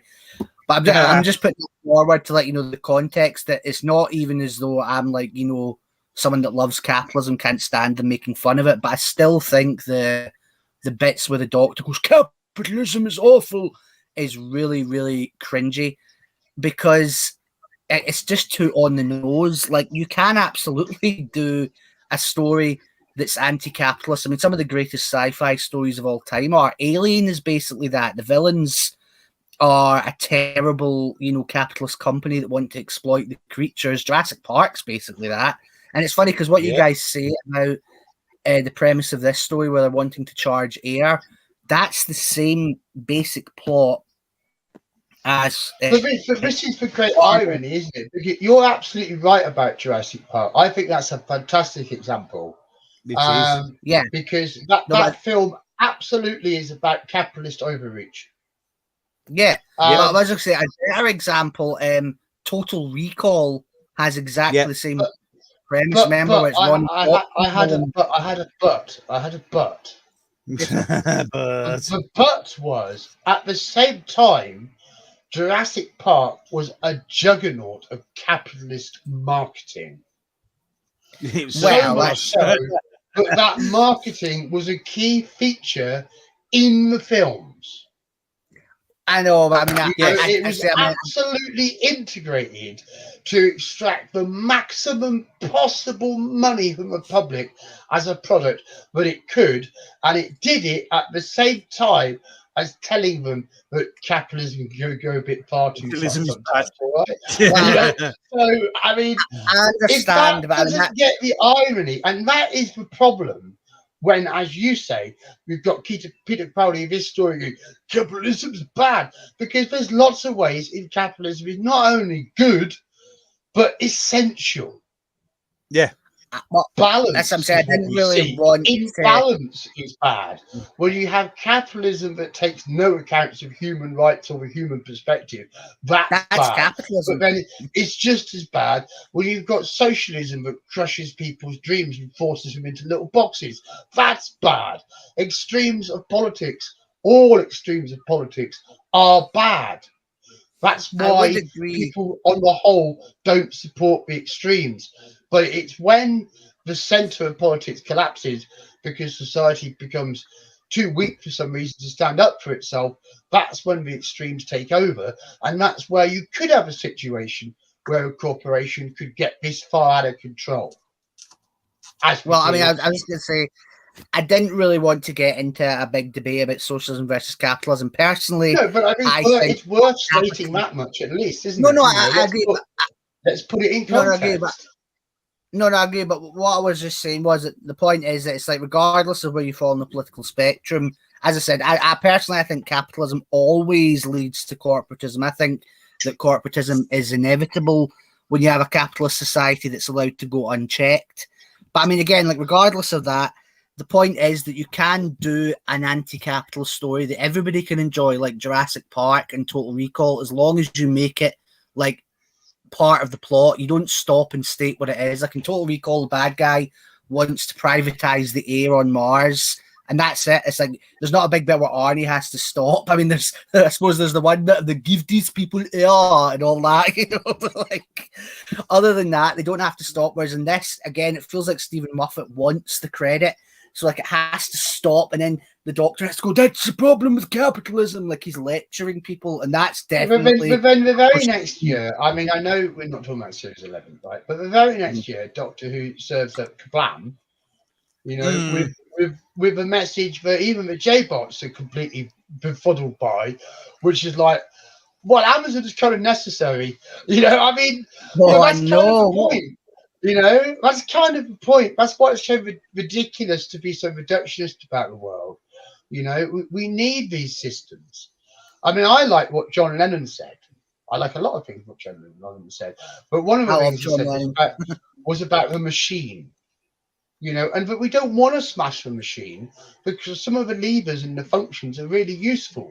You know, what we want is the machine under human control. You know, and this story speaks to that, because if this system was being run with humans at the heart of it, if the interest of humans at the heart of it, this wouldn't be happening. That's the story's message. That's a pretty interesting point, because when we talk about the extremes, I mean, I've always had a fear of not much of a fear, but more of a concern about AI and that sort of thing taking over. And with corporations laying off hundreds and hundreds of workers to just replace them with robots, I mean, that again, it's not. I mean, I don't know if it's not a case of anti-capitalism, but it's a case of capitalism in human hands, as you've mentioned, because if we do just go by a strict capitalism, you know, capitalist mindset of trying to increase numbers, increase profits as much as possible, then yes, if you implement robots and get rid of humans, then you are going to be more efficient, you are going to work better as a business. But at the end of the day, what are you actually achieving? Because there's going to be no positive implications for humanity.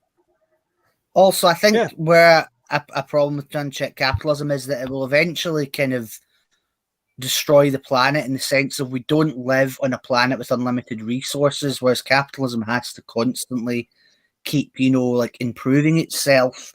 And another thing I don't like is when people act as though all capitalists are just honest entrepreneurs, as though you don't get like big corporations that can monopolize and dominate things. I mean, like that Gates got to the top. It wasn't because he was so fabulous. And I remember even The Simpsons, did that joke about where he buys out Homer's little website and then destroys it. Like that's, I mean, there are a lot of things you can do about capitalism. I mean, I do agree. I don't want to hand over like all power to the government. I mean, I think like, say, you know, corner shops and restaurants and like, you know, companies like, so, okay, say film companies, those should all be allowed to remain independent. That's fine. But I don't like this idea where like everything gets bought off by like big companies. I mean, like, honestly, why can't we go back to how it was in like the 60s and the 70s, where it's like the roads, the railways, resources like gas and electricity, they were owned by the people for the people. And I think with that type of model, you stop things like what we see in this story where they're trying to buy up a natural resource, and they're, you know, like, and obviously what we see in Total Recall as well. So yeah, I think that like that's an issue with capitalism that this story does actually tackle, but it's too on the nose about it. So it's just it's very kind of cringy, to be honest. And I will also say I don't think Peter Capaldi's delivery is that great. He goes, does it a bit like that. Well, ladies and gentlemen, welcome to question time. Today's political message. I just want to talk about something here. The Time Prophet says Tom Baker didn't care about human politics either, by which he means the Fourth Doctor. I have a couple of points I want to make about that. I just rewatched Terror of the Zygons last weekend. I loved it. Fabulous story. It's so well shot. But there's a line in there, you know, where the Doctor meets Mr. Huckle from the oil refinery, and it's oil. I don't want to hear this nonsense about oil. It's about time mankind stopped being dependent on a mineral slime now. And this is the kicker, because up at that point, You could watch that and go, oh, wow, the Doctor agrees with just stop oil. Yes. But then he says the next bit, now, if you took the energizing of hydrogen and that just blows that all away, you know. So, you know, Doctor Who is still, how long is that now? God, long time well, ago. it's best part 37, 38 years ago. Right, Yeah, it's still more progressive than the progressives. Decades later. The other thing is, in terms of stories that tackle capitalism, the Sunmakers is commonly taken to be, amongst the left-wing side of the Doctor Who fandom, is commonly to be taken an anti-capitalist message because extracting money out of people bad. But there was a socialist government in power in the 1970s when the Sunmakers was made, and they were gouging people to the back teeth for taxes.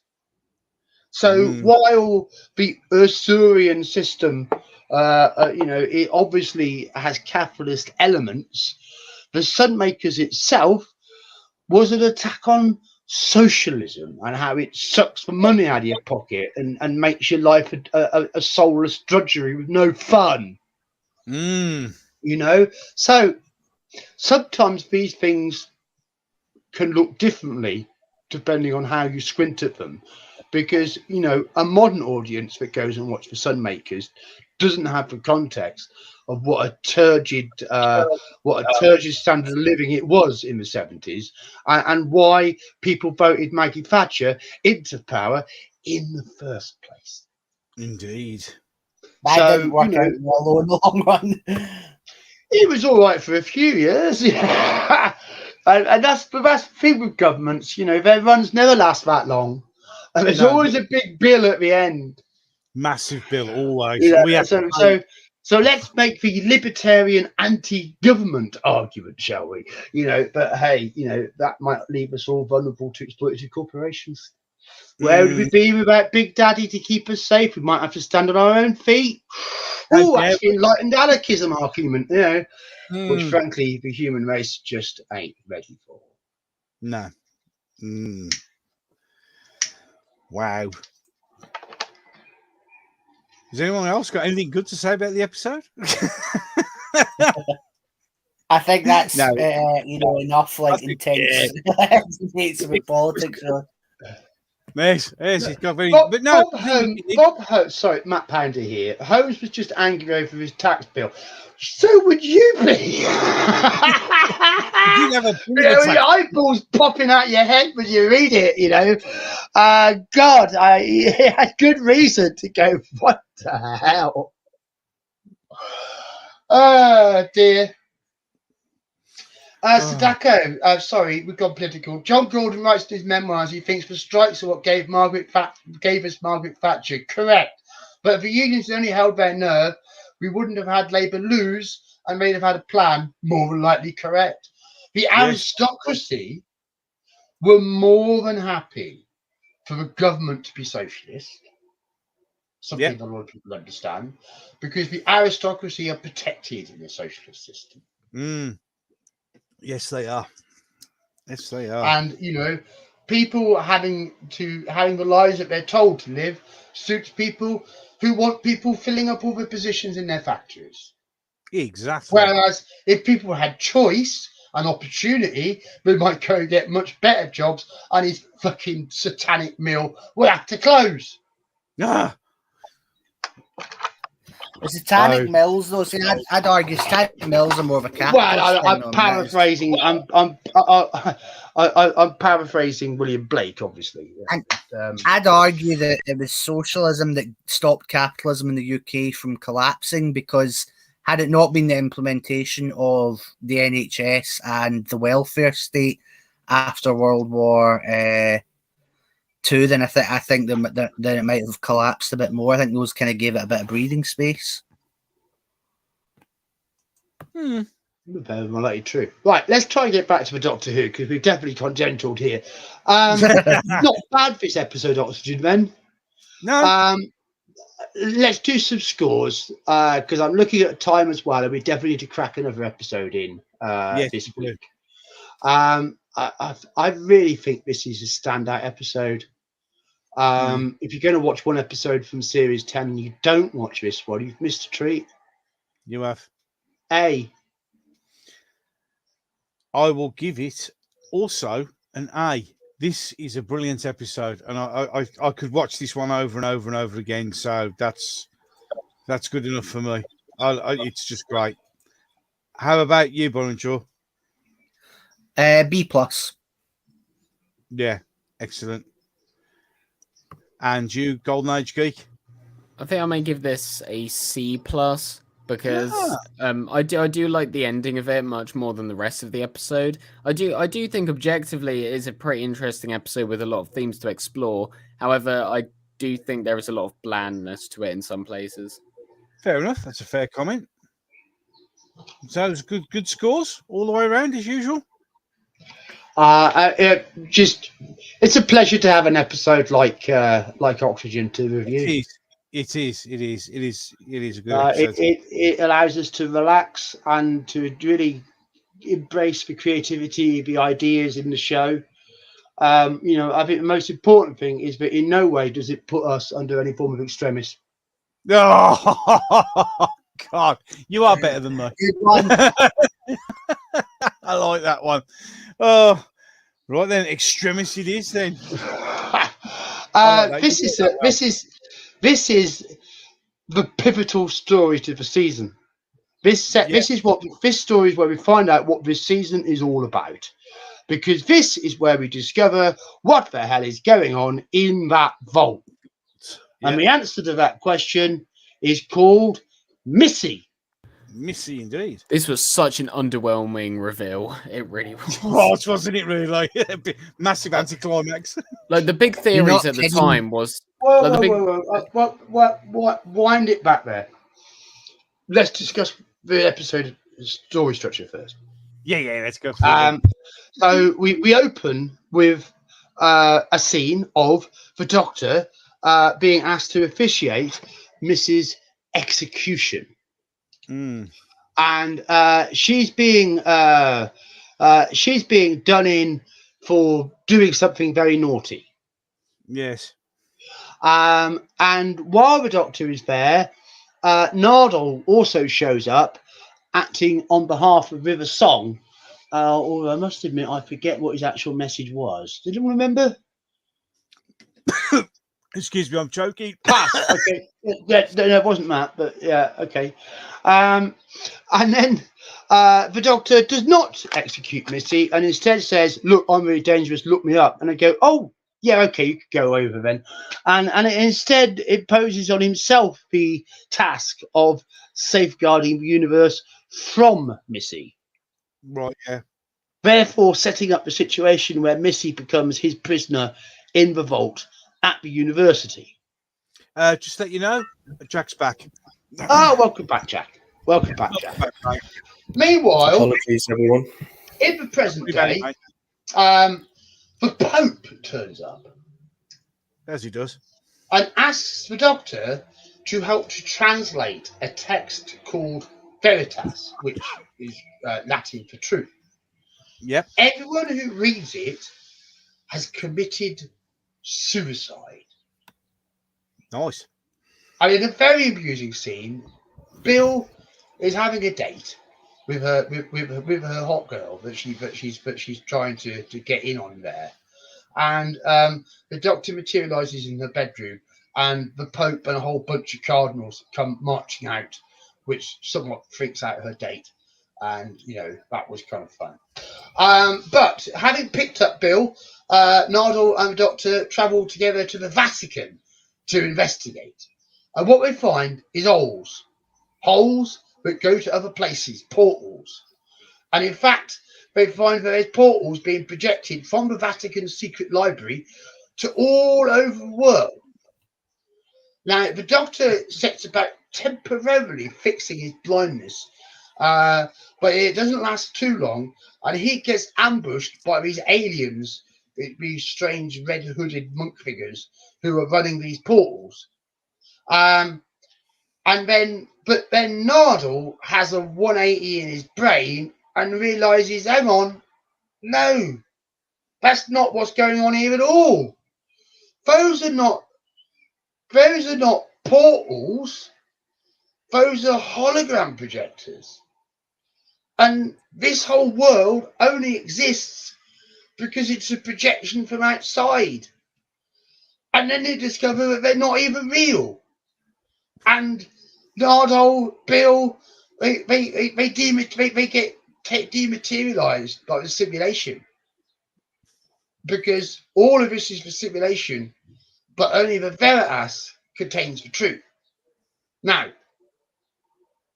Bill then disappears, but the Doctor realizes that the aliens are testing to see if they can conquer the Earth. However, the simulation is too exact.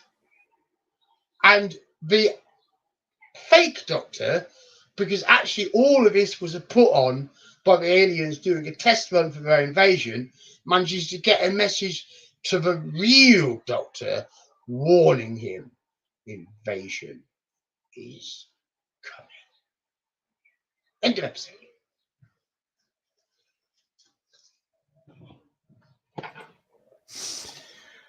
Right. So Who's now we can diving in first? Yeah, let's get to the reveal. Golden Age Geek, crack on. So the reveal at the time, it was absolutely underwhelming because I remember going on many forums, fan sites, and everyone was thinking it was going to be something like the First Doctor or Susan or something like that, and it just turns out to be Missy. It's not really a reveal. I mean, we saw her last season. It's not as if she's been gone for ages and ages. Like, it was just so underwhelming. So that did annoy me initially, but this isn't what all the episode is. We do have the whole simulation, mystery, the hunt for the Veritas, the meaning of it. And I actually really like this episode when we get into the real meat of it, because it is a very interesting concept of exploring, and the Doctor makes a reference to this, but if you think of video game characters, the idea that they may actually have a conscience, or technology becomes so advanced that the creations within it become so self-aware. And this has been a long lasting debate in the science community for a while about is what we're living our lives just one big program being executed by a civilization with higher intelligence. So again, making the links back to that and applying the appreciation of people who may be invested in the sciences, because it's not a out there theory. I mean, it's something that people have spent years trying to research and that sort of thing. So I think that was just an amazing thing to explore. And also the idea of the aliens planning the invasion before it actually occurs. Again, it might be something like the Borg, who want to learn about the people they're invading. Well, the Kralls did it in Android Invasion. Yeah, exactly. Yeah, exactly. So it's a bit different, because usually you'd get the alien race just, storming in there, but they take a more sort of a methodical approach. And as we see with the next two parts, they are very, well, when I don't want to say evil, because of course they are villains, but they do have a very manipulative, method about how they go about doing it. It isn't your typical sort of I'm evil, I'm doing this. It's how to manipulate. They're more of an insidious power. Yes, they're insidious. Yeah, they inexorably manipulate the situations so that all power ends up flowing to them. But they don't reveal themselves. They don't tip their hand. They don't make over aggressive moves. They're very much master manipulators in the background. Absolutely. Until they get to the point they've been working towards, and then they take over. Yeah, absolutely. Which is a refreshing thing to see an enemy do. Now, as far as the reveal goes, I can see why it was like, oh God, it's Missy again. I can see why that was hitting some people that way. But I think that's to misunderstand it, in a sense. Because I don't think the reveal was that it was Missy in the vault. I think the reveal was that Missy had been in the vault for decades. And what that said to us about the change in the relationship between the Doctor and the Master. Mm. That's what was interesting about it. But, you know, Missy had been a prisoner long enough, but there was a possibility Missy could change. And that's obviously what's explored for the rest of the season. Yeah. But in that sense, I think the reveal is being misunderstood, because I think it was never the point about who was in the vault. I actually think I guessed it was Missy pretty early on. Well, yeah. You know, I wasn't expecting it to be Davros. You know, I didn't think it was some. It was some. It had to be somebody the Doctor had some kind of relationship with, or why do it? Why would the Doctor take on being the jailer and not leave it to some authorities on some planet elsewhere or whatever? Why would he have to be involved? There had to be some kind of connection between the Doctor and whoever was in the vault. So, you know, the list of candidates was pretty damn short from the start if you bother to spend a minute thinking about it. But you don't need to. You can just wait for next week. No, yeah. You know, I mean, that's part of the luxury of being a fan. You can think about it afterwards. You can just absorb it like a sponge at first, decide what you reckon later. At least that's sometimes how I approach things. So, you know, I thought I really liked this story. I liked where it was going. I liked the possibilities it opened up. I wanted to know what happened next. And, you know, this script was full of humor and menace. You know, it had lots of good stuff in there. You know, the bill and the date thing, that was just genuinely freaking hilarious. Yeah. They were the more turning up. Whereas the mystery, solving the mystery in the Vatican archives was genuinely creepy, and the monks are creepy. You know, so I was really happy with this episode. Interesting. So, Jack, as you're back, what did you think? Well, from what I can remember from it, I thought this is only the first part, isn't it? Yeah. First of the three. I like this one. I thought it was very mysterious. Like I say, I agree that the date scene was feeling forced again. At least they made it hilarious by having that great joke. I thought that was brilliant. Just bringing all the people who are so opposed to that just out the TARDIS all at once. Just like, like, yeah, oops. That would be like bringing someone who doesn't agree with a certain rally to that rally and just see what happens. But yes. you know, it's I didn't think it was bad in any way, but it's always the case with Moffat. You know, it starts off really good. It's the conclusion that falls flat. So, you know, as I say, for a part one of a story, I thought it was fine. And the reveal of Missy, I'm annoyed at myself for not seeing it sooner. But, you know, the show had been on hiatus for a year, so I guess it felt like 2 years. Oh, yeah. Since we last saw her. But another hiatus. The terrible suffering of a Doctor Who fan. Can we have 2 episodes, please? Yeah, if you wouldn't mind, it'd be nice. Can we have another one? It is true. Yeah, nice one. How about you, Bollinger? What did you think? Well, overall, I like this one. I've always been fascinated and terrified of the simulation theory. In fact, when I was like having a bit of a breakdown a few years back, that was one of the things that went through my head. So overall, I'd say this is one of the most terrifying Doctor Who episodes, and the way in which Nardole in particular finds out he's a simulation, I think that's one of the most genuinely horrifying moments in the entire history of either New or Old Who. And also Bill, when she's trying to rationalize it, saying, oh, no, you know, it can't be because this desk is hard. Now, I mean, it's like, those bits are really unnerving, really well acted and really well written, I have to say. So, you know, I think in that respect, I'd say it's a classic episode, actually. I must confess, you're probably not shocked to hear this, but I hated the reveal it was Missy too. You know what I mean? I hate that character. Yeah, I despise that character. Go watch Green Wing and you'll love her. Well, I don't hate Michelle Gomez. She's fine. And I'd be mean to pick on the actress, but I just think, I mean, I'm not going to go into all this again because I went over this in a previous stream, but I just think Missy had nothing in common with the Master. It was just River Song, Irene Adler, and Tasha Lem recycled again, and Yeah, it was also pandering, so it annoys me for all those she reasons. would have Anyway, been a great Rani, I thought. personally, I don't Oh, think yeah. she would have been. She's still, Oh. and maybe Michelle Gomez could have been, but Missy, I think, would still just have been like with that characterization. It's just River Song and all that. Do you Again. know And what strikes me? You know what strikes me as really ironic about all this is that, I mean, we've discussed Missy as a template for the first female Doctor, Yeah. and in her story arc for Moffat's final season, you know, Moffat is going all out to show us that a female Master could change and is quite different to a male Master. I'm glad I'm not the only Exactly, one who was thinking that. Yes, brilliant. But- That's absolutely spot on. I've said But that when- for years. But when we then had when we actually then had the first female Doctor, there was no attempt to make her different to any of the male Doctors at all. There was no attempt to embrace her femininity at all.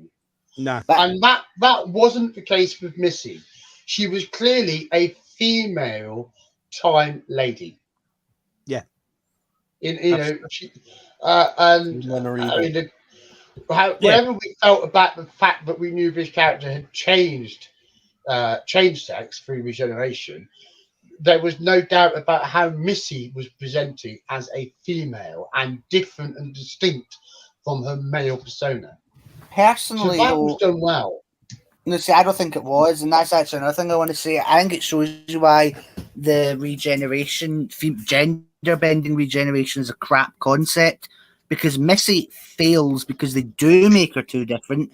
That's why you can never imagine that it was still Roger Delgado and all that. You underneath. can't look at Roger Delgado and then Michelle Gomez with a straight face. It's like that's No, not no, the same character.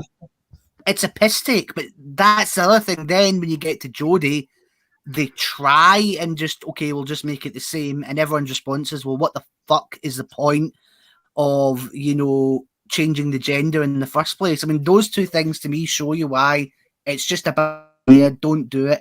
You've got plenty of like time ladies to, you know, bring back, like the Rani, like Romana, who can get her own show if you know, work hard enough. So yeah, I think that, you know, whilst I'll give you this, right, that this is Missy's best series because they don't overdo it quite as much, and she's actually not necessarily a bad character. It is a calm down performance, absolutely. The only time it really gets a bit wild is at the start of Wild Enough in Time, but it's still more restrained.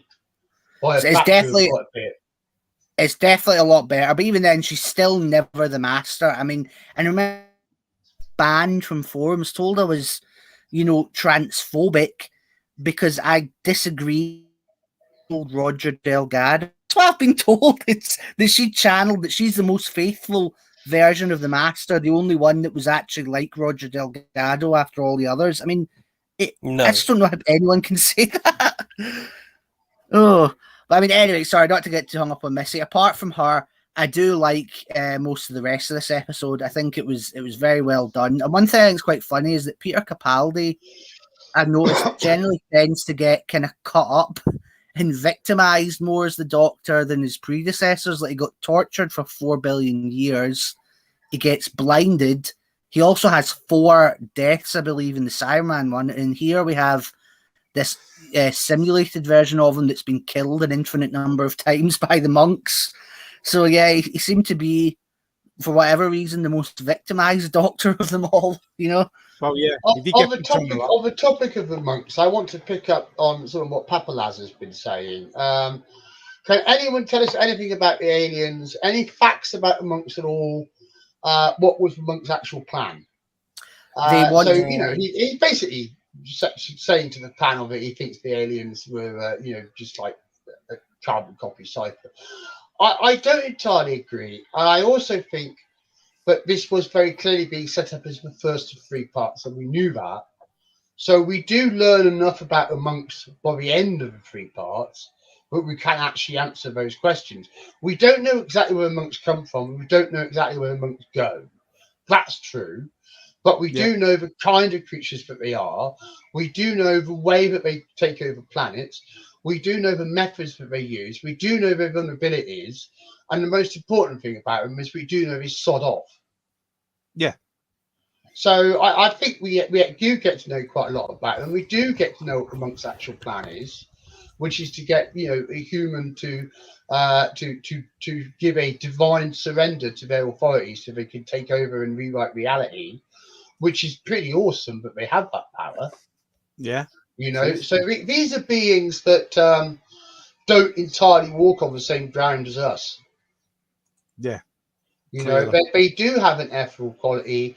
They do have an eerie alienness about them, and I don't believe they were dull or ineffective. I don't think their true potential is shown in the first episode to feature them. I really like right. the monks. I think the monks were a really good villain. They looked scary. They were an interesting idea.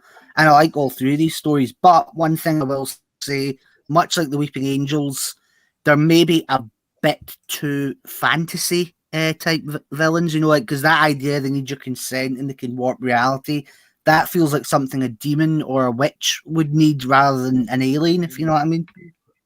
Yeah, that's right. Yeah. So one thing I just saw someone say, actually, is quite a sad but an interesting story.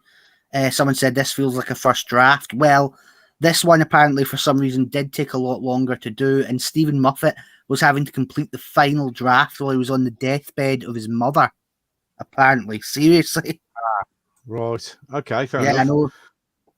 Yeah. So he's an arsehole sometimes.